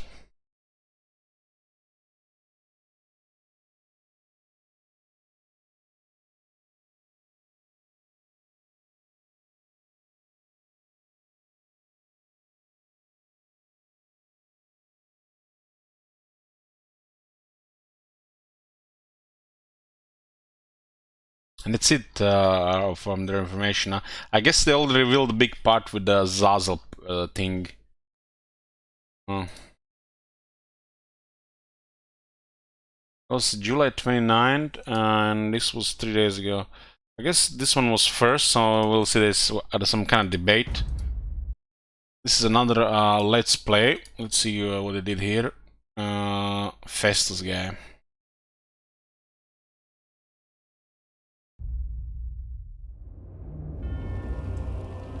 Festus the Leech Lord, once a very highly regarded doctor, and he still is, in the eyes of Nurgle.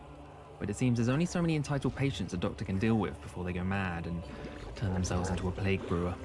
Can't blame him. His obsession with plague knowledge makes him the perfect candidate to go in search of Zambijin.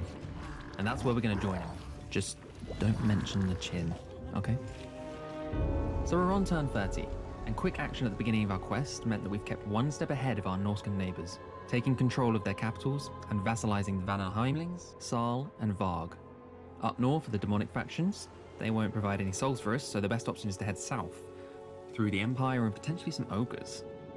It's said that the best ingredients for a plague can be found in the belly of an ogre, and I didn't just make that up. Through raising settlements and attacking armies, we've amassed almost 10,000 souls.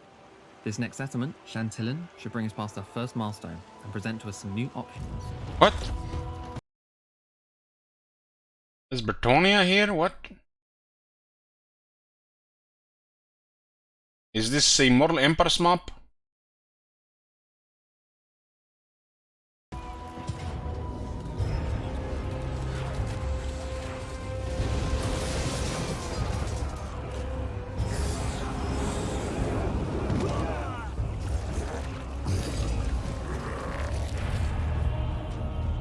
With There's a no strong Bertoni network on the of Realm of isolate Chaos settlements map. up north, we don't really need to occupy Chantilly. Our primary goal now is to collect souls, so ooh, what's that? 323 souls? Don't mind if I do. As promised, our first milestone of souls has been reached, and access to our first rift has been opened.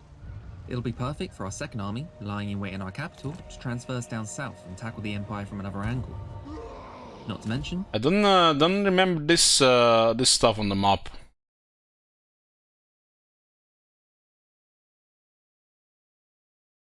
It's almost like Albion. first-class delivery of our poxes and plagues. We'll come back to those. Oh, it's Albion. They added Albion on the Realm of Chaos map.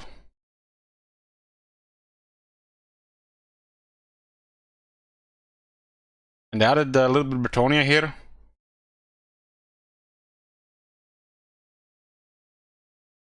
in a moment.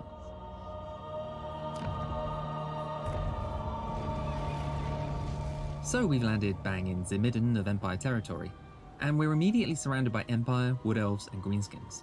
And since we don't really Looks like they added another province next to Lauren Forest. want to be completely overwhelmed, we'll set up a little chinwag. I mean, friendly conversation with the Greenskins. A non-aggression patch to keep things healthy for now. The Fecundites. Yeah, right. A couple of building upgrades and skill points to use, and we're ready to move on to our next turn. We're focusing on income buildings to support. And why is he not using green UI? This could be like the right one to use the green UI so we can see how it looks, the green one. Is it like the Nurgle green, or is it the Greenskin green? Armies, as well as skill points that will give us movement range and experience in battle to reap maximum souls. So we've got our second army. Who was that? Who was that? South, experience in battle to reap Another Chaos Sorcerer Lord. maximum souls. So we've got our second army down in the south, ready to cause mayhem, but we've yet to pick a good plague to spread. Welcome to Nurgle's Flies and Filth, or you can eat plagues and poxes. For starters today, we have your basic starter plague, followed by extra symptoms for main, and for dessert, we have full recipes of fun. Initially with Festus, we focused on Festus's ague, to increase our growth, corruption, and infections. But in our quest for more souls, we'll likely want to switch it up. Festus's Rot provides us with 15% more souls gained from battles. This could be handy. From here, we can aim to complete the full recipe from Nurgle's Rot, which requires limb blight and constant vomiting. Lovely. We will tip generously. Damn, those unit cards look incredible. Pretty big army Saturn at the moment. The new unit We'll cards send for our these hero down south to characters. scout out the area, and in the meantime, we'll They look focus on such clearing a out higher some tier compared to the souls. previous stuff. I was one bitching about this the hard in the past.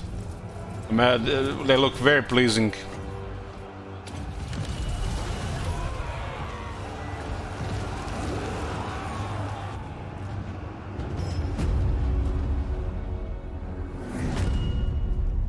An easy victory for us.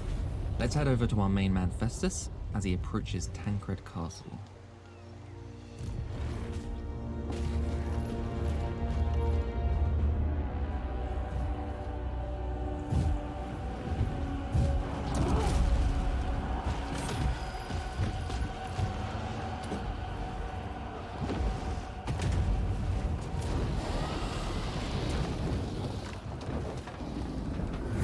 We're on a bit of a raising spree, but that battle has given some of our units enough of an experience boost for us to upgrade them.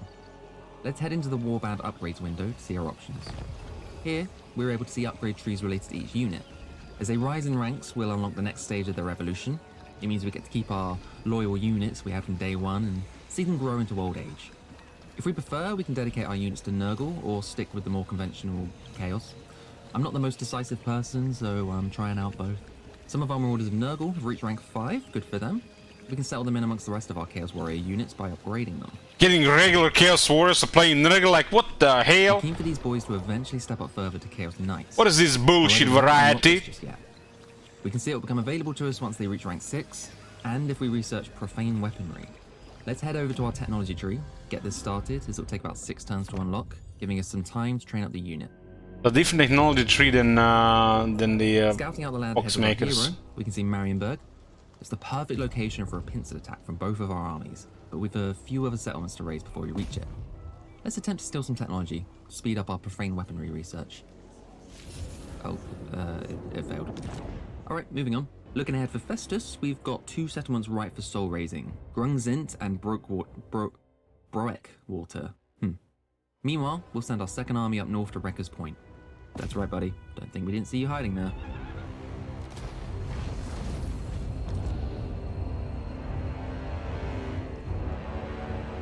Grungzint is looking fairly well defended. Perhaps if we encircle their sibling down below, they'll leave the city, spreading out their forces. Let's give that a go.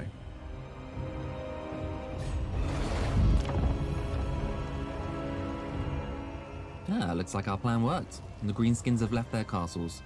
Fools.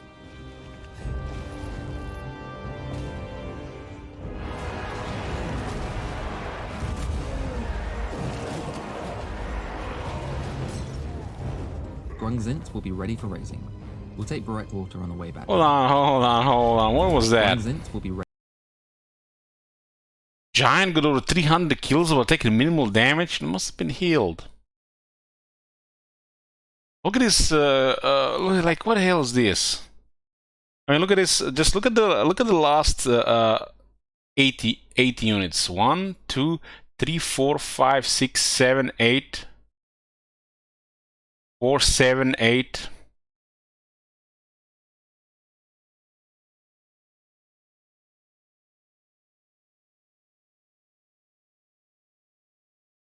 This is I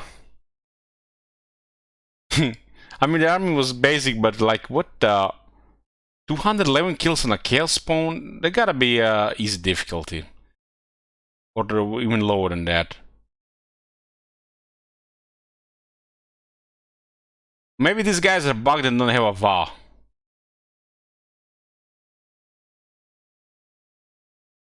We already went over this span. We're already talking about this. How does a Chaos Spawn gets 211 kills, these guys get 200?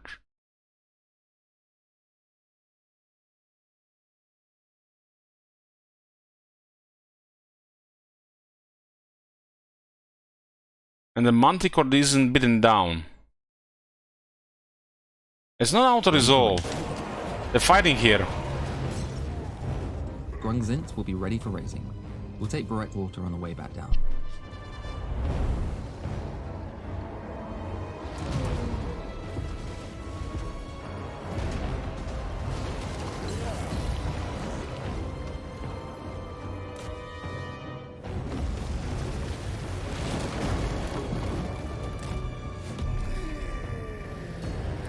Maybe they buff the Chaos Spawns. I think I may subjugate this settlement. It provides us more souls than raising, and the faction will become another vassal for us. Our second army is on its way back down south, raiding as it goes. Gossel no longer has its garrisoned army, so now's the time to attack. Along the way we see Fort Solace has been liberated. Let's liberate them again, of their souls.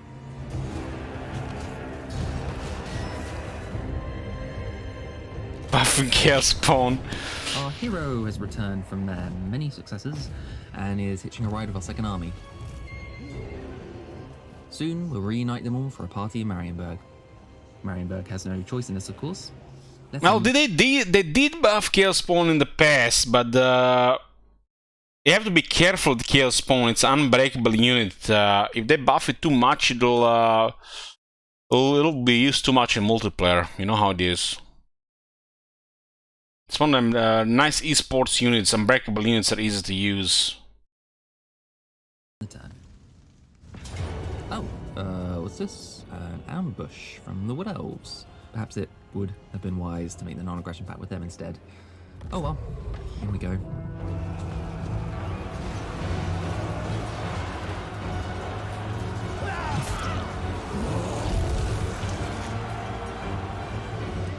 Ah, the magic of editing. Made that battle look easy. In reality, we took a fair amount of damage. Unit replenishment would be a wise choice here. Worth noting, though, that now the Wood Elf capital is undefended. After some time to recoup, we take down Gossel, allowing us to turn the attention of both our armies onto Marienburg. But not before a few upgrades to our units. Just in time, our profane weaponry is ready. Time to upgrade those Chaos Warriors. I really like the unit cards. The unit cards they added. This has gotta be some of the best unit cards they did with any of the new content.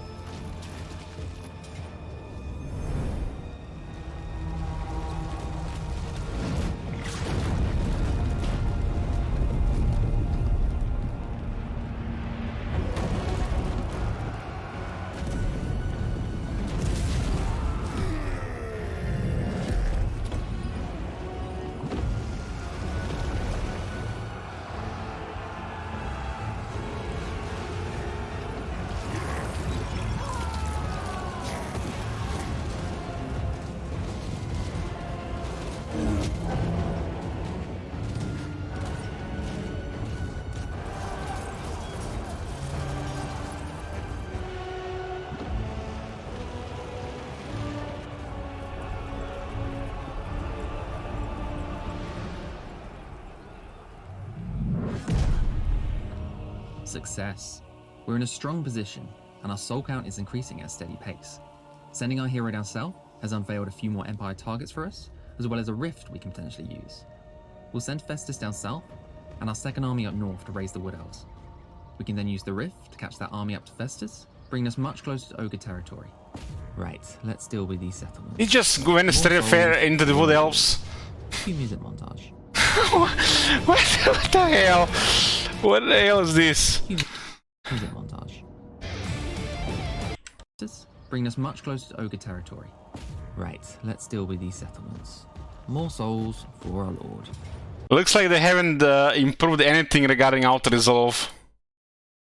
This army on the left, this army on the right. Pyrrhic victory with low casualties. What? How can it be a Pyrrhic victory if it's low casualties? Looks like auto-resolve is the same as when they did the first change. So no further modifications to auto-resolve from the looks of it. So much about, you know, keeping an eye on it down. Guys, they're playing on easy and they get this. You can literally destroy this with 3 of the units in his army. 3 of the units could destroy that.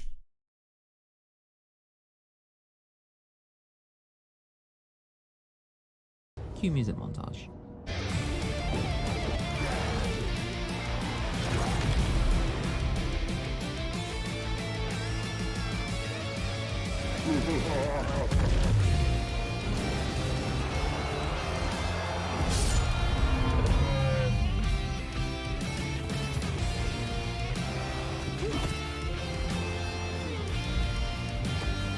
They really need to adjust the outer resolve a bit more.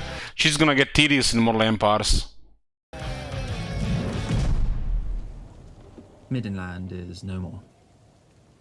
We're well on our way to the next milestone of souls, 30,000. And our plague is slowly spreading, but we haven't yet unlocked all of the symptoms to reach our favourite recipe. Poor Festus. All this slaughter and he still hasn't found the right ingredients for the perfect pox. Chin up, mate. I mean, hey look! Ogres! And ogres! Exactly who we were hoping to bump into. No doubt, in our battles with the ogres, we'll unlock the ingredients we so desire. Let's catch our second army up to Festus. Altdorf needs dealing with. With our second army close by, we can begin a siege and wait out the turn. Then we'll take them on with both armies. Bit unfair, but what you gonna do? There's no such thing as fairness in war. 30,000. They're winners and they're losers. Our quest for souls can go beyond the ogres. Perhaps we can even take out some of our competitors on the road to Zambijin. Before these dreams come to fruition, we have Scrag. And an unfinished recipe. An apple a day keeps the doctor away. I'm not sure ogres eat apples.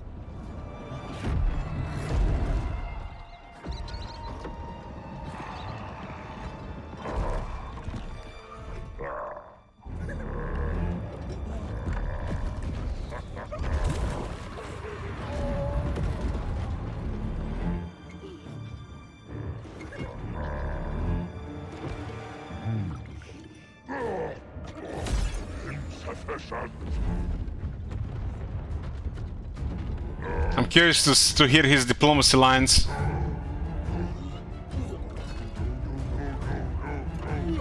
The Nurglings are so eager to please, but this guy is demanding.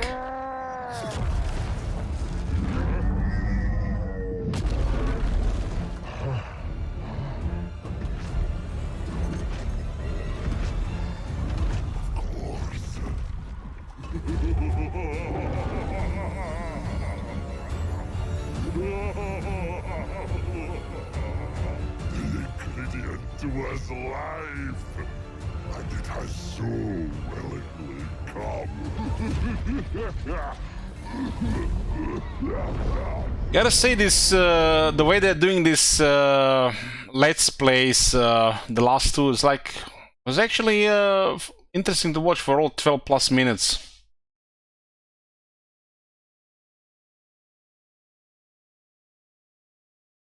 Looks like people also like it.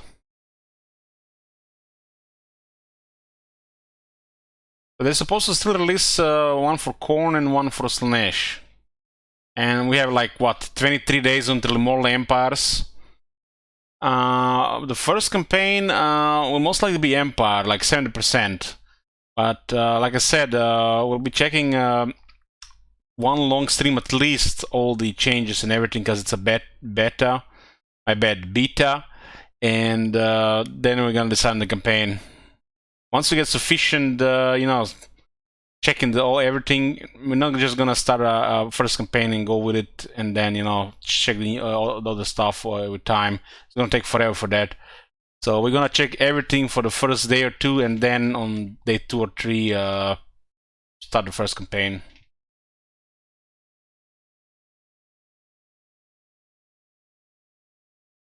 So what is this? Total War Warhammer 3 addressing the chaos debate. What? Total War Warhammer fans, over the past few weeks, months, and even years, there has been a healthy debate within the community as how do we approach the implementation of certain races in Total War Warhammer games. Nowhere has that been more apparent than the split between the Wars of Chaos, Demons of Chaos, and the Monogod races, Slanesh, Korn, and Nurgle.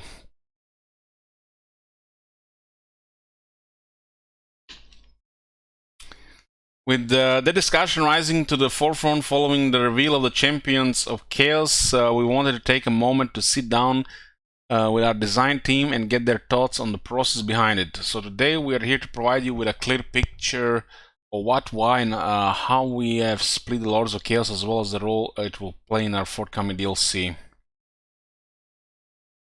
Chaos Q&A. Why are the 4 new legendary lords considered Warriors of Chaos? With this being the first Warriors of Chaos lord pack since 2015. What 2015? Wasn't the Warhammer 1 list 2016? We wanted to reintroduce this iconic race in a way that was befitting of their infamous world-ending reputation. To that end, introducing 4 legendary lords, or each of whom is aligned with one of the 4 gods, was a flavorful way to start. Particularly given that we already have 2 undivided lords in the form of Archaon and Kolek. Beyond the flavor that each champion could bring to this lord's pack, we found that several design elements aligned exceptionally well with their Revamped Warriors of Chaos mechanics. For instance, the vision of Azazel was that he is being sent out into the world to find and lure promising undivided champions into devoting themselves to Slanesh. He's basically an evil talent scout, a role implied as far back as Morkar the Uniter, who may have been persuaded along his path to become the first ever chosen way back in the days of Sigmar. For some characters, it would have been very hard to find a niche for them in the Monogods roster. Refes is a good example here. He's a durable lord of Nurgle spellcaster who's a master of brewing plagues, the Rod. How do you make him interesting alongside Kugat, who's better at all those things in addition to throwing exploding Nurglings? The answer: put Fessus in the Wars of Warriors and you have immediately got a combination of features that's entirely unique. Finally, this approach allowed us to push the quality of the pack far higher than we could have otherwise. Having the whole team laser focused on a shared feature set meant that every single playtest, improvement, and bug fix benefited all characters other than one. It needs to be stressed though that in this context, our goal was to create 4 Warriors of Chaos experiences that feel like Korn, Nurgle's Nation Zinch, much in the same way that Wulfhard and his Volkmar, Wulfhard and the new Volkmar feel like imperfections, even though they don't share the same mechanics as Karl Franz. These are true hybrids, drawing a ton of flavor in gameplay. From the relevant Dark God, they will be fully capable of running armies that will look very much like the ones you'd see when playing as the relevant God-specific race, but with Dragon Ogres. Where does this leave the monogod race of Korn, Slanesh, Nurgle, and Zinch? Important to say the new DLC characters existing within the Warriors of Chaos race does not prevent us from adding mortal characters to the monogod rosters. This is something we confront on a DLC by DLC basis. In some instances, mortal characters might fit better alongside a demon focus roster or a monogod mechanics.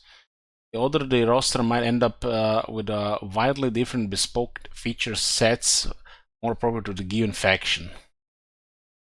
Don't worry, there are plenty of exciting characters who will be joining the monogods in the future. Already brewing the future, huh? Plenty. How much is plenty, guys? 5, 6, 7, 8, 10? It's also worth stressing that this spec will still massively transform the monogod playstyle. In some cases, their rosters are almost doubling in size, with each god gaining a new hero and 2 lords to lead their armies, topped off by the ability to convert mortal lords into demon princes. Even older heroes are getting updated, with cultists now riding the new war shrines in the battle as mounts. Combined with a ton of balance changes and the new Immortal Empires starting positions, we are pretty sure the monogods will offer a ton of fresh new experiences. Why are there 2 Slanesh Legend Lords in the Wars of Chaos? With hindsight, everything is much clearer. It's fair to say that if Sigval hadn't already been in the game since 2016, it's 2016 now, he would have undoubtedly been the Slanesh champion in Azazel's place. Beyond that, we wanted to ensure that all 4 of the Dark Gods had representation within this pack in order to provide you with a larger variety of Legend Lords to play at launch. Plus, we really like the Swiss Army knife dynamism that Azazel brings to the roster. So, Warriors of Chaos will have 7 Legend Lords on the release with Immortal Empires.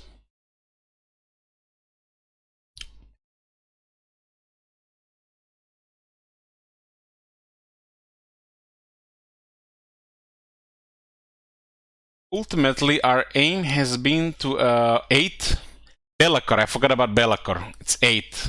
So Chaos has the most lords of any faction. Ultimately, our aim has been to ensure that both Slanesh lords offer a distinct playstyle. As Azazel is a demon prince, he has a narrower choice of units to recruit from, solely focusing on undivided and Slanesh units. While Sigval has the potential to branch out into units from all 4 pantheons and undivided. It's not to say you'll see Sigval leading armies of screaming cornered berserkers or festering Nurgle worshippers due to the Dark Authority system. See below. Sigval's own personal retinue will remain a distinctly Slanesh flavor, and he will need to do some delegation to others to efficiently maintain units over to other gods. So even though there's only 1 lord in the Slanesh race, you got 3 very different ways to play a Slanesh themed campaign. 3? Whatever, 4. Akari, Azazel, Sigvald, and Moratti. I forgot about Moratti. God damn. I guess Moratti is not worth mentioning. How do the unit roster work in the campaign? Well, the Warriors of Chaos can eventually access a truly vast array of mortal and demonic units. It is not just a case of constructing specific buildings and spearing out multicolored units around. Much like the lore, you will have to work hard to amass the forces of multiple gods, and certain characters will find it easier or more difficult than others.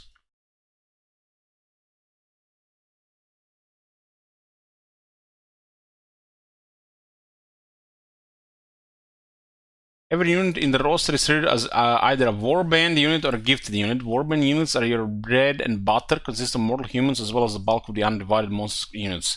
Almost all of them can be marked an act that devotes them to a specific god and turns them into a new unit with new visuals, stats, and even new voice lines. So you can't necessarily mark a unit right from the start.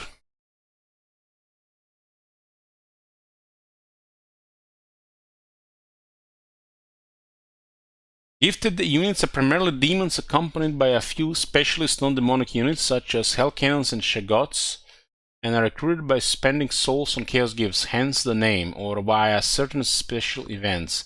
The catch: there's a cap on the number of these gifted units you can have in any given army, that is, unless you are a Belacor, who can recruit as many as he likes. Like Marks, these options aren't necessarily available from the very start of your campaign. In fact, the specific conditions for unlocking these options is one of the key ways we are differentiating individual factions. For example, Belacor can recruit a whole bunch of gifted units from turn 1 onward, but must unlock the ability to mark mortals in his skill tree. Sigvald can recruit Slanesh mortals and demons from turn 1 onward, but must wait to unlock other gods' forces, though he might struggle to keep cornered units in check. Archaon can unlock the ability to recruit god-specific units and is best suited to access and lead forces that mix and match with a bit of everything.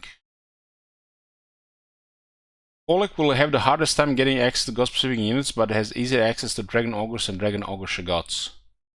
On top of these special conditions, a Dark Authority system restricts which units you can include in any given army. God-specific units won't simply follow anyone. For example, if you want Nurgle followers or demons in your army, you will need a Nurgle lord or hero in the army to keep them in line. Otherwise, they will suffer from increased upkeep and reduced replenishment. And if you try and put corn units in an army with Slanesh characters or, gods forbid, a wizard, you will need to make sure there is a proper cornered characters present to balance things out. We really want to sell the idea that these warbands are perilous coalitions of rivals, forcing you, the player, to think carefully about how you organize your armies. What's special about the new DLC Lords? Comparatively, the 4 new DLC Lords are almost akin to a sub-race within the Warriors. Lords who are more closely aligned to their specific god, thus limited in their access to the full suite of marked units in lieu of their patron god-specific units alongside the Undivided. To accommodate this sacrifice, they instead gain a variety of specialist advantages.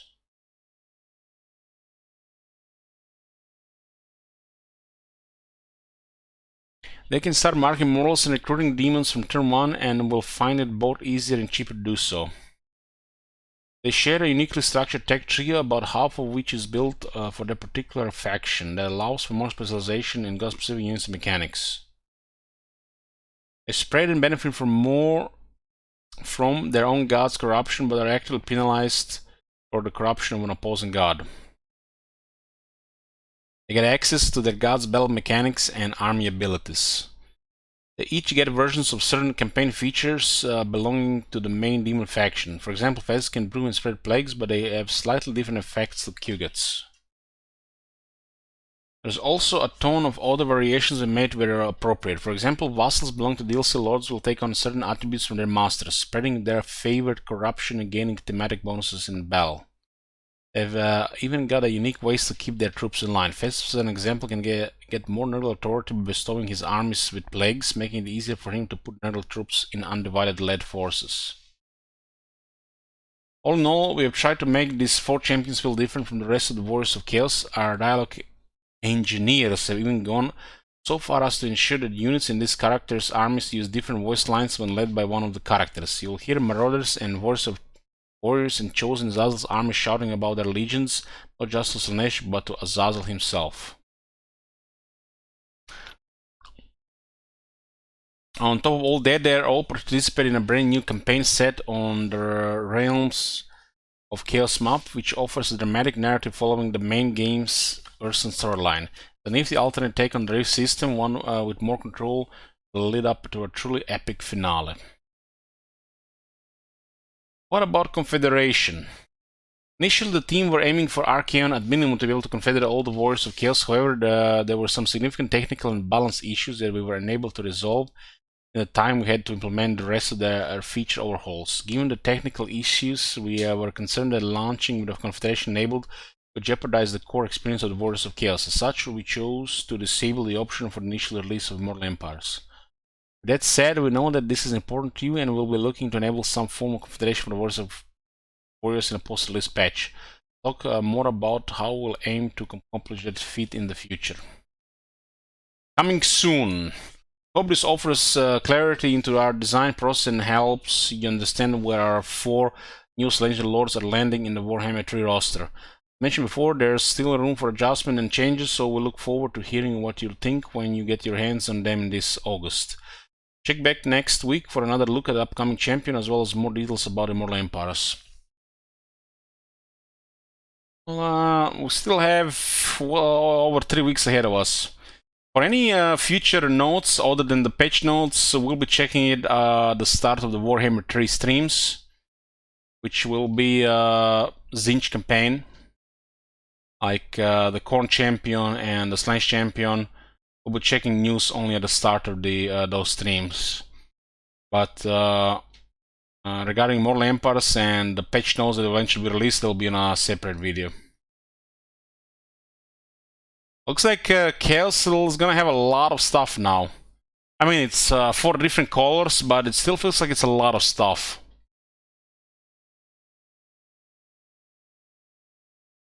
Well, we caught up with this news, boys. Other than, you know, checking what the other content creators leaked, which I don't care about, or we're gonna have to wait for more stuff. What's planned next?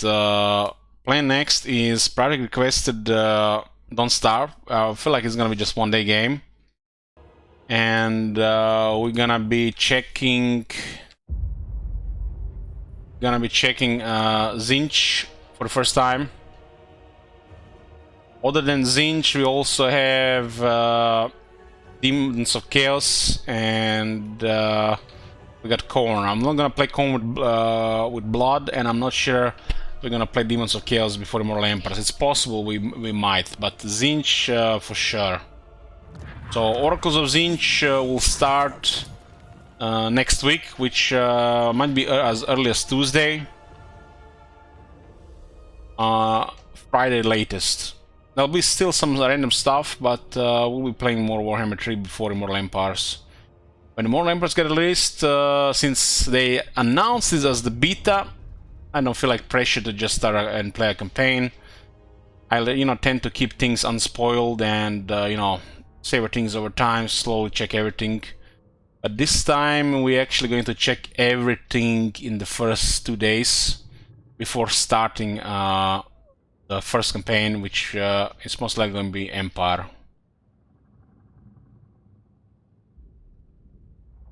Maybe there'll be something other than the Empire, but we'll have to see. Like I said, long stream of checking everything, but that's in like 23 days. Also, going into Immortal Empires, there'll also be a new computer. I will probably be playing initially Immortal Empires still on this computer, but I want to see performance, and then we'll immediately switch to the new computer, which is happening also with Immortal Empires. And it's gonna be the for today's stream, boys. A lot of talking. I'm feel like my tongue is tired. New computer ready. I made a list of components. I'm just waiting to see if the graphic card will drop a little bit more. But like I said, I'll order it into Immortal Empires. I still want to see performance Immortal Empires on this PC, and then we're gonna switch to the. I'm gonna switch to the new PC to see the performance change. Okay, boys, more to come, and like I said, we're gonna be checking it at the start of the Warhammer 3 campaign videos, and if they get at least a big patch, it's gonna be in a separate video. I'm excited for Immortal Empires. I've been craving the Empire and the Vampire counts for way too long. Well, I did play some Warhammer 1 last week and made this wait so much worse. Literally lost interest in everything else, and I just want to play some more Warhammer instead. But I need to survive another 23 days. So that's it for today, boys. Thank you all for listening, watching, and I'll see you tomorrow. Schedule is crazy. Zombie Elich, so I'll be off for at least a couple days. Till next time, goodbye.